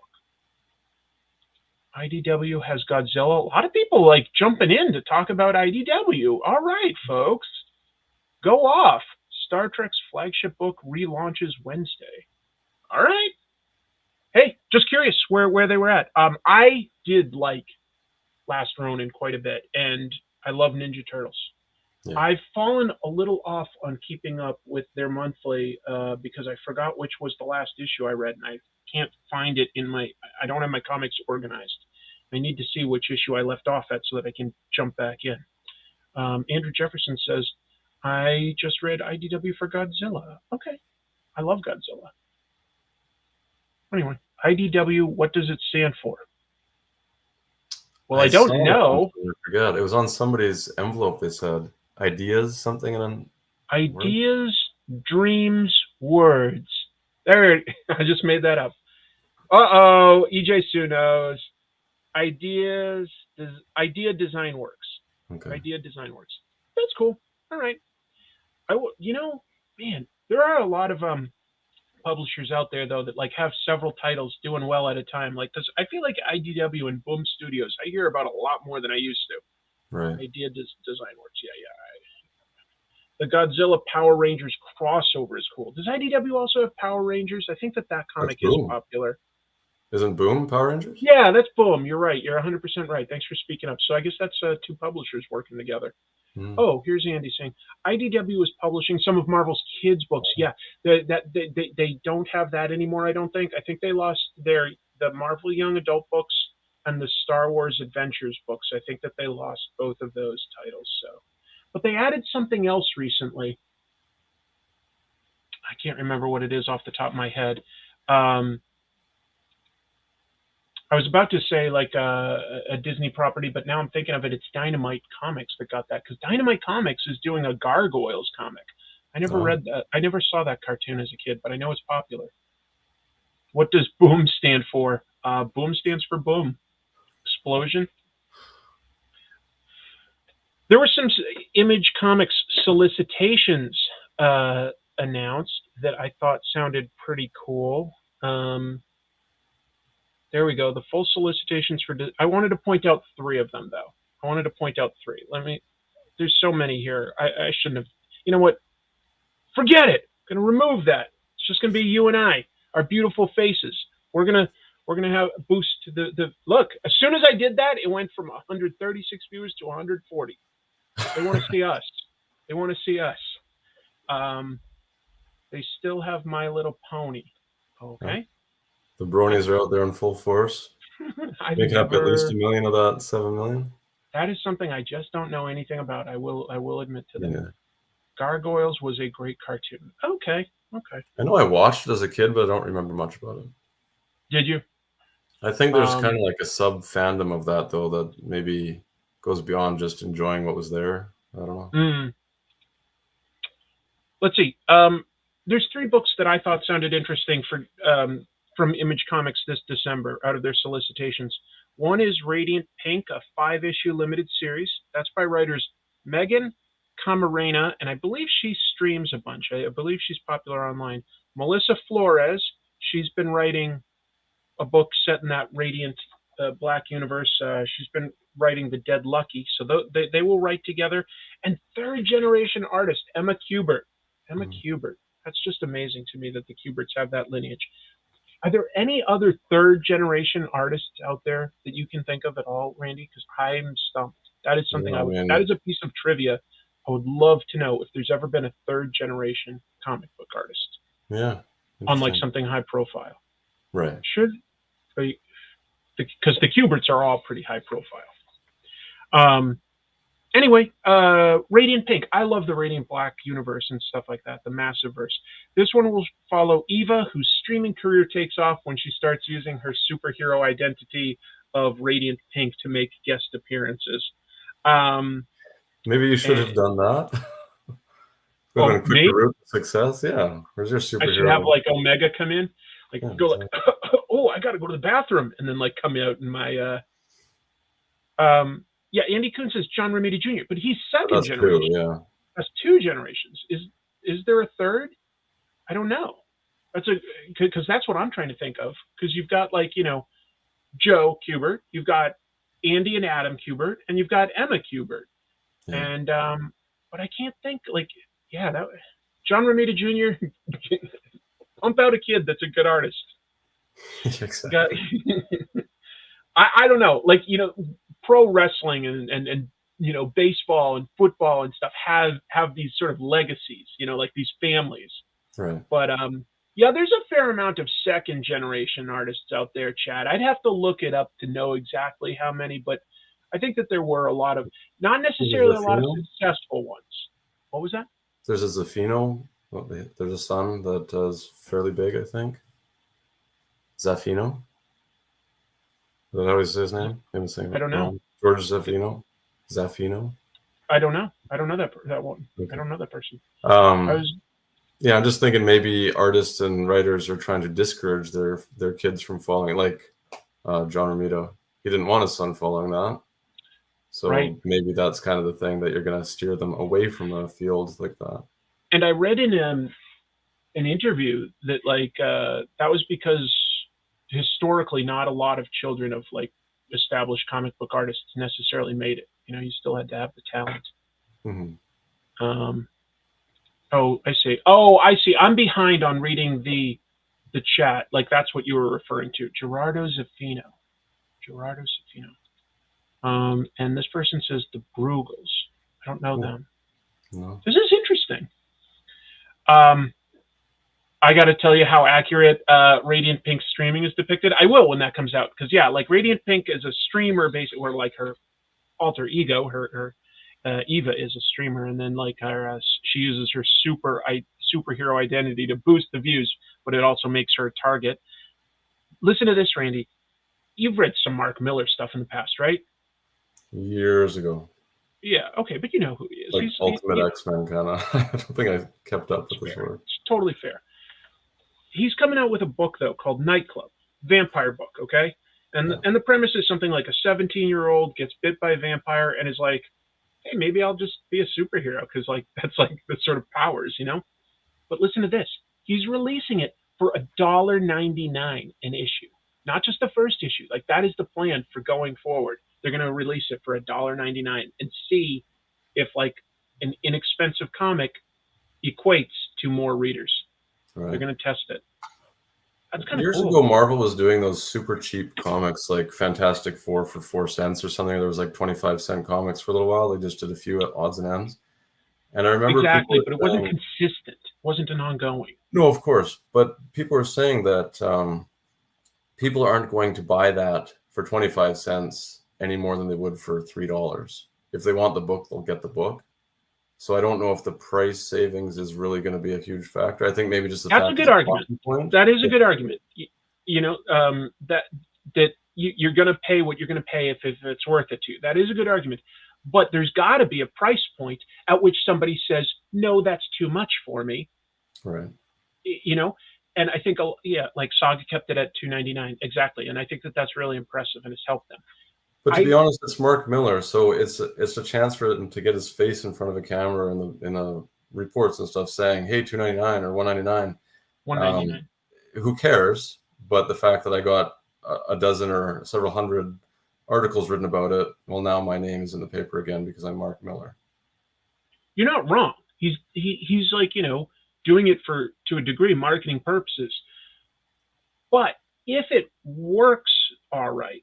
You know, if like comic book stores are like, yeah, I'll take a chance ordering some more copies than usual. And some like casual fans are like, look, normally I just read, you know, Spider-Man and Batman. But for $1.99, I'll give that a shot. You know, if it's put in front of them at that kind of price point, I think more casual fans might give it a shot. If it works, other publishers are going to try that, you know. Right. Because of course, you know, we never really talk in comics about economies of scale. You know, if you're printing, like if your Kickstarter is successful, like what's the bottom line for how you just like being successful, like no more, but like what's how many copies or do you need to sell or whatever? To fund this, basically? Yeah. Well, I mean, I'm going to print a few for myself, so I have them for cons and whatnot, but a few hundred copies at most, like 200 to 300 copies. And that's really just the printing cost that I'm kickstarting for. And I'm just talking the printing costs. Like ballpark, what would something like that be for a few hundred? Ballpark. A few bucks per copy, basically. I mean, the worst thing is it's not just the printing that costs the money; it's shipping it to me across the border, especially. Shipping it's like too. You're adding an extra $1 on top of the print cost just to get it in my hands. But if you went from a couple hundred to 5,000. I'm going to assume that the copies, each copy costs significantly less. Yeah. If you could sell 20,000 copies or 200,000 copies, it costs even less. Yeah. And that means that there's more profit to be made. So there's got to be sort of a magic number where we can get the costs down that casual people are interested in reading a comic and they don't necessarily even care about storing it. It's okay for it to be disposable at a certain price. Mm-hmm. But it provides the entertainment that it's worth. There's got to be a number better than what we can do these days, but you got to like get in front of enough people too. So it's a mix of distribution and stuff like that. Oh, hold on. Andy Kuhn talking still about like generations of artists. Kieran's mom married Byrne and later divorced. He was Byrne's stepson for a time. Oh, that is sort of like another generation. All right, yeah, that's interesting. Let's see. I like this. Randy should try to sell 20,000 copies of his comic. Yeah, Randy. You know, I haven't thought of that yet, Wally. So, yeah. Why don't you were trying to sell several hundred? Why don't you try to sell 20,000 copies, Randy? It never occurred to me, to be honest. That's why I've got like some really clever people in here that I love talking with, because you get these outside of the box ideas that you would never think Wally of. Just actually became my head of sales. So there you go. Why do 200 when you could do 20,000? What? You know what? That makes me think though. Why not sell 1 million copies? Done. Why Well, not I like could actually just charge a penny each and probably, get pretty close. Yeah. I like this comment by Sebastian. People are really fascinated with this idea of like multiple generations here. Alberto Breccia, by the way, great artist. Totally agree. Arguably the best Argentinian comic artist. That's a high bar to clear. There's been a lot of Argentinian artists, but maybe. He had a son and a daughter that are both comic artists as well, Enrique and Patricia Breccia. So there you go. I don't think I knew that. So thanks for that information. Anyway, $1.99. And the other one that I saw that Image was soliciting for December that I thought I'd mention was the comic Friday. Friday Book 2 will come out. That's by Ed Brubaker and artist Marcos Martin. Sort of a young adult detective story in the vein of something like Hardy Boys or Nancy Drew, but then the actual events are a little more serious. And so this is going to follow Friday Fitzhugh. Her best friend has been killed and she has to investigate that. I love that book. It's great. But I think Ed Brubaker just does good mysteries and crime. Maybe the best. Yeah. I've only got one more piece of news, folks. I've only got one more piece of news. I don't mean to break your hearts, but I want to pull up a visual for this one. So bear with me. And then I have something weird to share. I'm not done with the show. And Randy, by the way, you've been like super kind. If you need to take off because like, your kids need milk or something like that, like speak up, okay? Yeah, all good. I made plans. They're actually Riley's at baseball and Waylon's probably off to pick him up too. So. All right, that's kind of you. Look at this. You ever heard of One Piece, the manga? I haven't followed any manga. I've heard the name, but I honestly don't know anything about it. Don't worry about it. That's okay. I'm going to bring you up to speed. I'm going to teach you. I'm going to school you. One Piece. Been running weekly in Shonen Jump, minus a few like hiatuses, since 1997. Oh. Eiichiro Oda has been writing and illustrating One Piece for over 25 years now. 25 years. This is one of the longest running stories by one creator at a time. It just celebrated the Guinness Book of World Records. It made a record for most copies sold by a single author. More than 500 million copies worldwide have been sold of One Piece. 500 million. So, what you're looking at there, this is a single book of the first 50 volumes. Let me pause to acknowledge this super chat, and I'll explain this a little bit. But Andrew Jefferson has a super chat saying, Randy, how accurate is Alpha Flight? To actual Canadians, are Sasquatches and Pucks common up there? Are they common up there? Yeah. The most frustrating thing about that book was when they tried to be Canadian. And I always thought it was weird, like, okay, let's all dress in the flag. It would be like if the Avengers were all wearing Captain America outfits. Yeah. Yeah. But yeah. I know what you mean. Yeah, it's like, right. The X-Men, the Fantastic Four, the Avengers, they don't go running around like all dressed like Captain America. That's crazy. But Alpha Flight is just like Canadian Maple Leaf. Yeah. Guess where we're from. Some of those characters are interesting, but like became more interesting over time, I think, because of their history. I think that Sasquatch and Shaman and Puck are interesting ideas. But anyway, let me jump back to this. Years ago, when go ahead. Marvel was doing that Epic thing 20 years ago or whatever. Kirkman Yeah. Their creator-owned line. I think Andy Kuhn had something in there too, right? Did you, Andy? It's hard to remember 20 years ago easily, but it's possible. Andy's done a lot of amazing stuff. But it got my wheels turning as far as an Alpha Flight pitch. And I had worked out kind of like a run of probably 8 to 10 issues of an Alpha Flight thing that I would like to do. And obviously that never happened, and I never pursued it actually pitching it. But several of those ideas and characters have made their way into bullet stories. And actually Cupid, who I mentioned earlier, was a villain that I created for that run. So it's kind of interesting how I recycled things from 20 years ago or so. That's awesome. And you know what? Like Jim Zub said recently that he had an idea approved that he had pitched something like over 10 years ago, and Marvel had rejected it, but he kept it like in his sort of file of ideas and everything. And then like they finally just recently accepted it. And he's like, don't throw away your ideas, come back to them. Yeah. Oh yeah, here you go. Randy, you were remembering right. Andy explains, Young Ancient One. Young Ancient One. That's right. And I remember this, like Andy points out, it was supposed to be 3 issues, canceled after 1. That happened to our pal Robert because he wanted to do Sleepwalker. Yeah. Sleepwalker. Just the one. I don't think he even got Nothing a full made it issue. I past think 1, that it just came out in the anthology. I think that just came out in Epic Anthology, so even less than just 1. Yeah, Sleepwalker, the superhero who's like, oh my God, there's trouble. The mindless ones are attacking New York. I better go to sleep. It's exciting. So look at the size of this, right? Like, and I'm going to give you the scale of this, okay? This is 50 Tonkabon volumes worth of One Piece. That's like basically everything up to right about now. Conceptual comics artist Ilan Manuich, and I might be butchering your name. I'm sorry. Ilan put this together.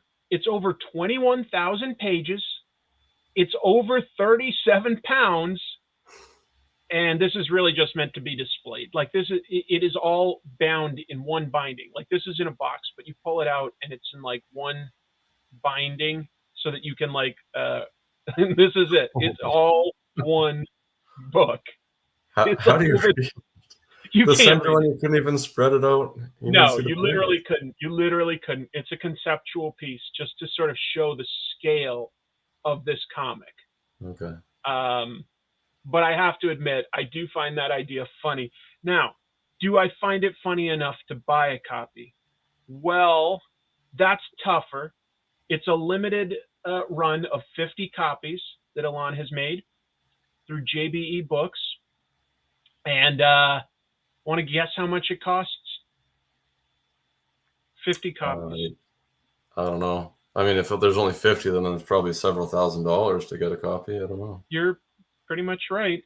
You're pretty much right. It is about the equivalent of $1,900 US.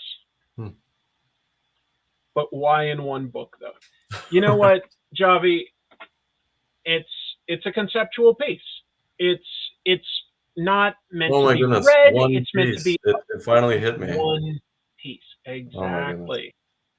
I like EJ's idea here, by the way. We'll just pause to say, Sleepwalker and Too Much Coffee Man should team up.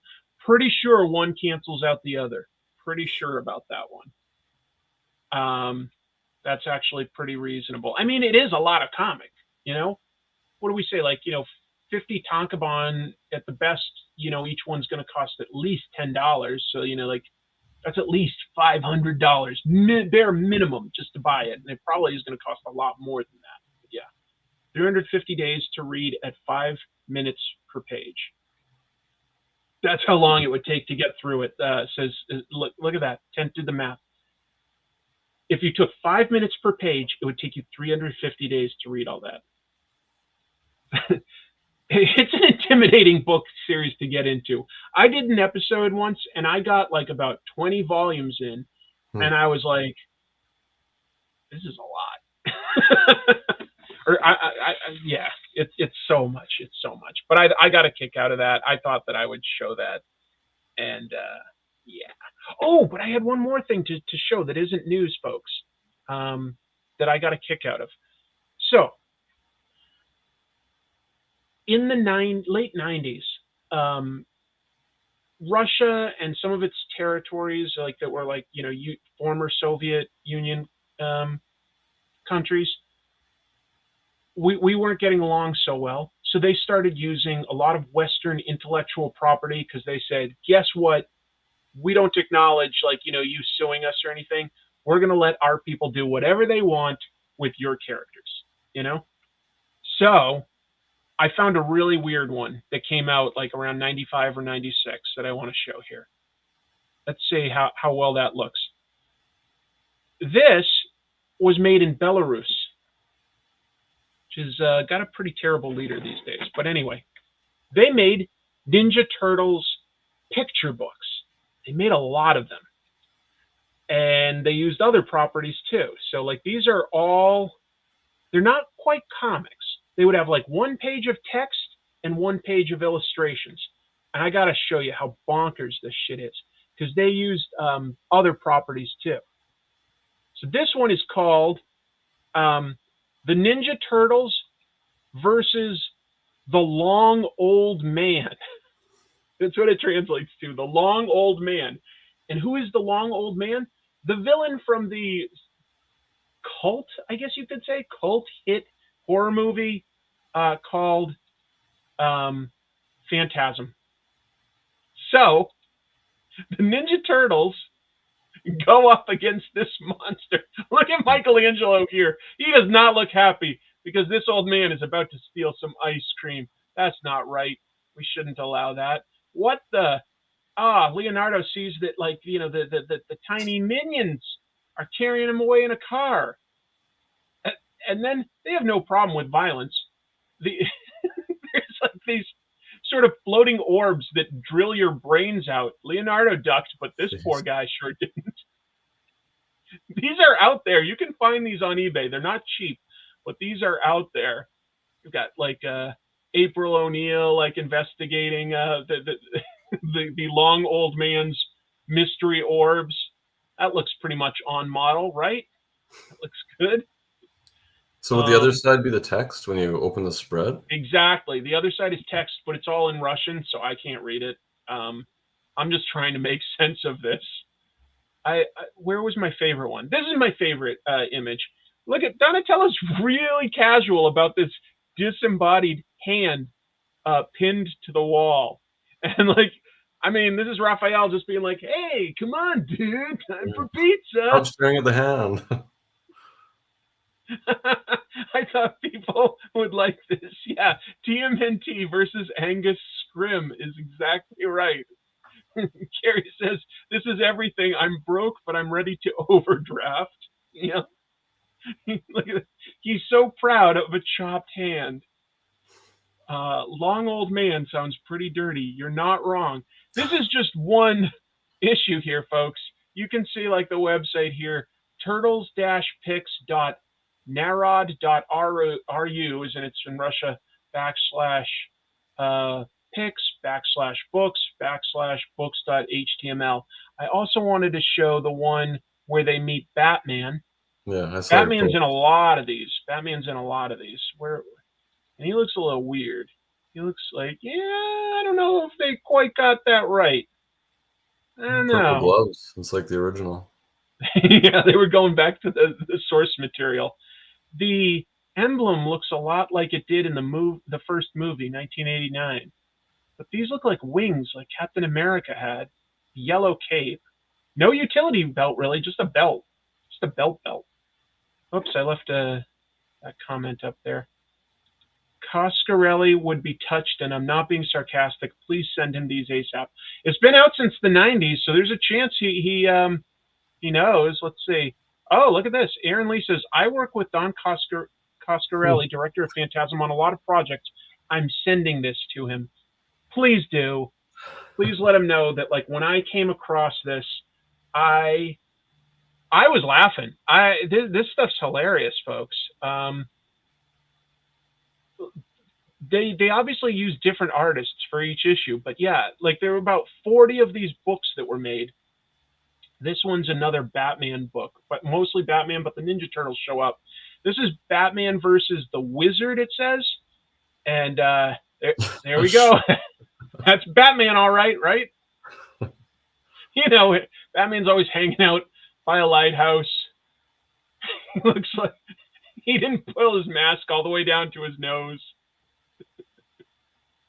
I just love these. These are so crazy. There he is. This actually looks like AI art that I've seen. Right?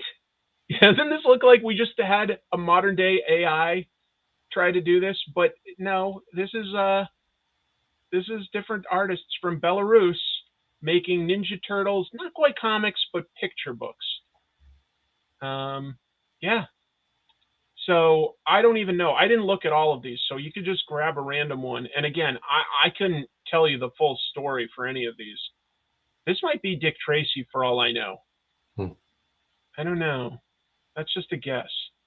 They almost look like animation cells, but I recommend looking at this stuff, folks. Again, I'll pull up the main website, turtles-narod.ru/pics/books/books.html, because this is an old website. That's what you got to go to navigate to this. And like I say, I looked it up. You can find these on eBay, but they're not cheap, unfortunately. They're not cheap. So, yeah. What kind of a layout do I want here? I want, how does this work? I don't know how to make this work. Can I just drag it?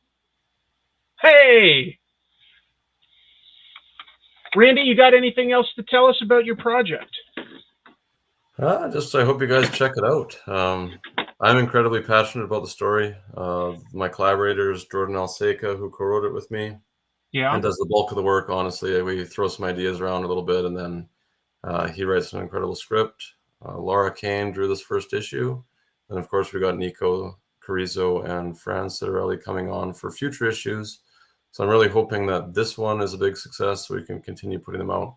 I've got number 4 almost complete already, so they will be seeing the light of day. I just want to do a lot more beyond that. Yeah. So you've got up to 4 issues already? Number 3 needs lettering. That's the only thing that's outstanding. And then number 4, we've got another, 6 pages to color, and then letters, and everything else is done. Aside from writing, are you doing anything else on these?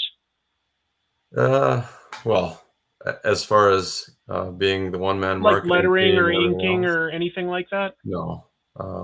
I basically keep my hands out of it as much as possible because the quality is much higher when I'm not doing it. But yeah. This is a good question that I didn't even think to say. Randy, where and how can I follow you? What are your preferred, what do you like to use the most for social media these days? So for serious comic stuff, at Altruist Comics, I've got that on most social media. I'm fairly active on Twitter. I've got an Instagram that I try to use occasionally. I opened up a TikTok a few weeks back, just because I figured that was the future of getting myself out there. Plus, you're such a dancer. Yeah, I need to do some sort of one-chip challenge or something to gain attention. But yeah, at Altruist Comics, I've got my own Randy Stone COTW, which is just me saying silly stuff and retweeting other people's comic stuff and trying to get a few more eyes on mine. Yeah, I'm out there. I think I'm going to do it. I think I'm going to try the one-chip challenge. Do you want to stay and watch, or do you need to get going? No, I'm good. Should I pre-dial 9-1 in case you need a hand? Is it 911 up in Canada too? It sure is. In England, it's 999. Oh, and I've that always seems like you're gonna pocket dial that much more easily. That's exactly what I was thinking. Is it feels like it's so easy to accidentally call 999. In film, we call this Chekhov's chip. I guess I'm not really drawing too much tonight, folks. Okay, so you open it up. And you've got you know what? I don't know if I should even handle this with my bare hands because it's going to have all that, what do you call it? That stuff on it that makes it spicy. Oh my God, this is such a bad idea. No, Chris, don't. People are getting scared. Not as scared as me though. I'm gonna drink some Pepto first to sort of coat my stomach. I'll cover my eyes here. It's gonna take a minite. Use gloves or something. To avoid getting it on your fingers, you just open up and dump it all in your mouth at once, straight from the package. It's so big that I'm worried. I don't want it to touch my lips or my beard or anything like that, you know? And what I'll try to do, folks, is this.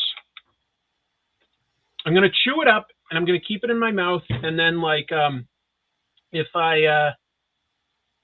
to keep it in my mouth for as long as I can. But if it's really bad, I'm going to spit it out. Thoughts? Hold on. Let me see. Definitely put on gloves. Okay, yeah, I see them. Okay, I'm going to block that person, block user. Thank you, folks. Appreciate the help. You need to find love in your town today. I don't get that. Like, my wife loves me. Randy loves me. That's true. Yeah, I think you're right, Randy. I don't have gloves or anything, so I'm just gonna like tear this open and try to like sort of break it in the plastic and then put it in my mouth. So I'm gonna switch. Actually, I'm gonna close this window so that I'm big. And sorry, Randy, you're smaller because this is now becoming all about me. Definitely less important, that's for sure. Do you have a glass Not of less milk important. on hand? I'm lactose intolerant, so I just have water, which I know isn't as good, but what? Oh, Chrissy says she has gloves. Let me see if I got any of the residue on my finger. Oh my God. I didn't think I had any residue on my fingers, folks. I just like touched my fingertip with my tongue and it is burning. Oh my God. Oh, that's crazy. I won't spit it out on camera. Soy milk. Randy doesn't love you enough to stop you from doing this. Oh my God, you like my tongue is burning, and that was like from the faintest touch I could possibly have had of this. So what are people's typical reactions when they have it? Like, is this thing going around TikTok or like a new challenge? Hold on. I was just getting gloves from my wife. What were you saying, Randy? I haven't seen any of this challenge, so I assume it's going around social media. What are people typically reacting with? Can They've they been handle doing it? this for years. They make a new chip every year, and yeah, people try to have it and just not die. I'm not a Don't spice accidentally guy. rub your eyes. Andy, that's why I'm putting on a glove to handle this, and then I'm going to take the glove off once I get it in my mouth. I did it yesterday, says Ryan. Did you eat anything beforehand? I had some peanuts and a protein shake. This might be the end of the show, by the way. Right. It might end abruptly, just to be clear. So I'm handling this chip. Got a single chip, sort of greenish. Get a towel. You know what I'm gonna do? I'm gonna break it so that I can put it all in my mouth at once. I don't want to like bite it and have it touch my lips. Well, Diana, I didn't think you'd be here, Diana. I didn't end up drawing it right now, but I was gonna draw you a Duke. Diana Davis does a lot of the continuity stuff for the G.I. Joe comics, and as a way to sort of thank her for everything she's been doing, I'm gonna finish this at some point, Diana. I'm gonna draw a Duke for you, okay? Because I appreciate what you do. Why not chug some candle wax before you go on a weird psychedelic journey? How much to talk you out of it? I think $50 at this point, but like I've already got it unwrapped. I'm just going for it, folks. This will make for a good show, okay? So I've got it broken up. I'm honored to be your first and very last guest on your live stream, Chris. Rest in peace. It's got like sort of greenish residue here. It's gonna. Oh shit! I'm so scared now. I'm like, just that tiniest bit. All right, fuck it.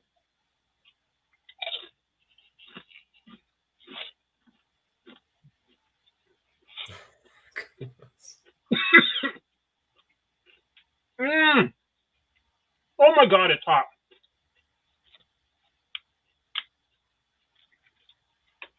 Oh my God.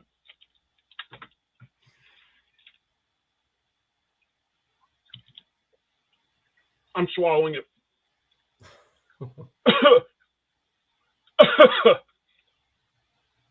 Okay. I'm trying not to drink water for a minute. Don't touch your eyes. Can you see my eyes watering up? Oh, jeez. I can't talk. Randy, if you could talk, take over. Okay, this is painful to watch. We should have had the ultimate Rob Liefeld trope that you discovered here. And oh, I know. Here's to tie it all together. Rob Liefeld's ultimate trope is not fulfilling his crowd-funded comic. And to celebrate this trope, Chris is dying on a one-chip challenge. I can't talk. This hurts. I gotta drink water. I'm done. I don't know how long was that. Was that even a minute? I can't do it. I can't do it. That's a big bottle of water. Oh my God. Oh my God. I have to take these headphones off.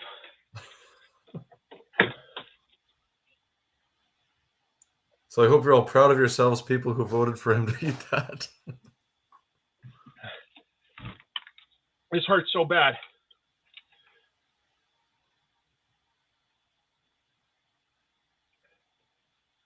Wow.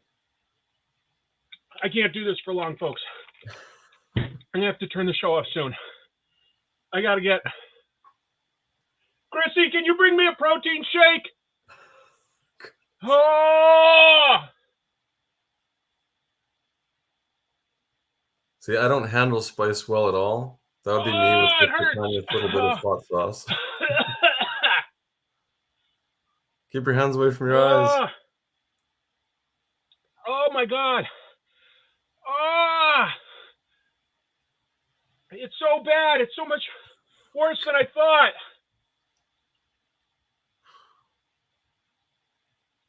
And now I know. Knowing is not half the battle. This is killing me.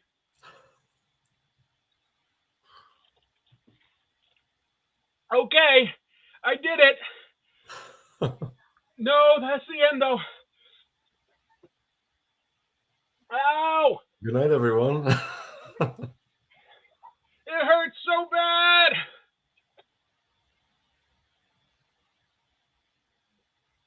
Oh! Ow!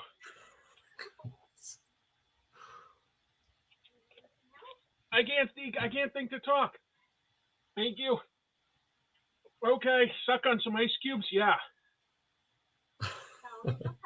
Chrissy, ice cubes. Stop. I need ice cubes. Oh, okay. What is that, like bread? No, okay. Yeah. Yeah, worse than the peppers I ate in my first episode.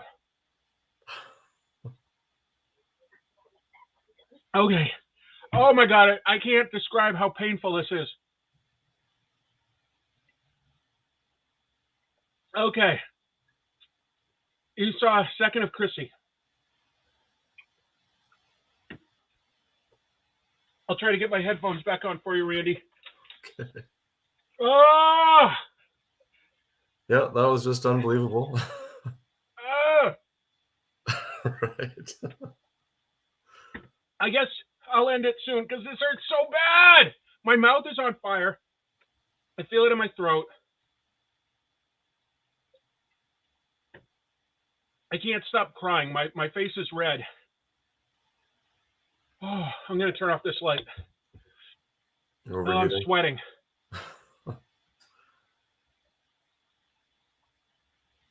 I know, folks. I know.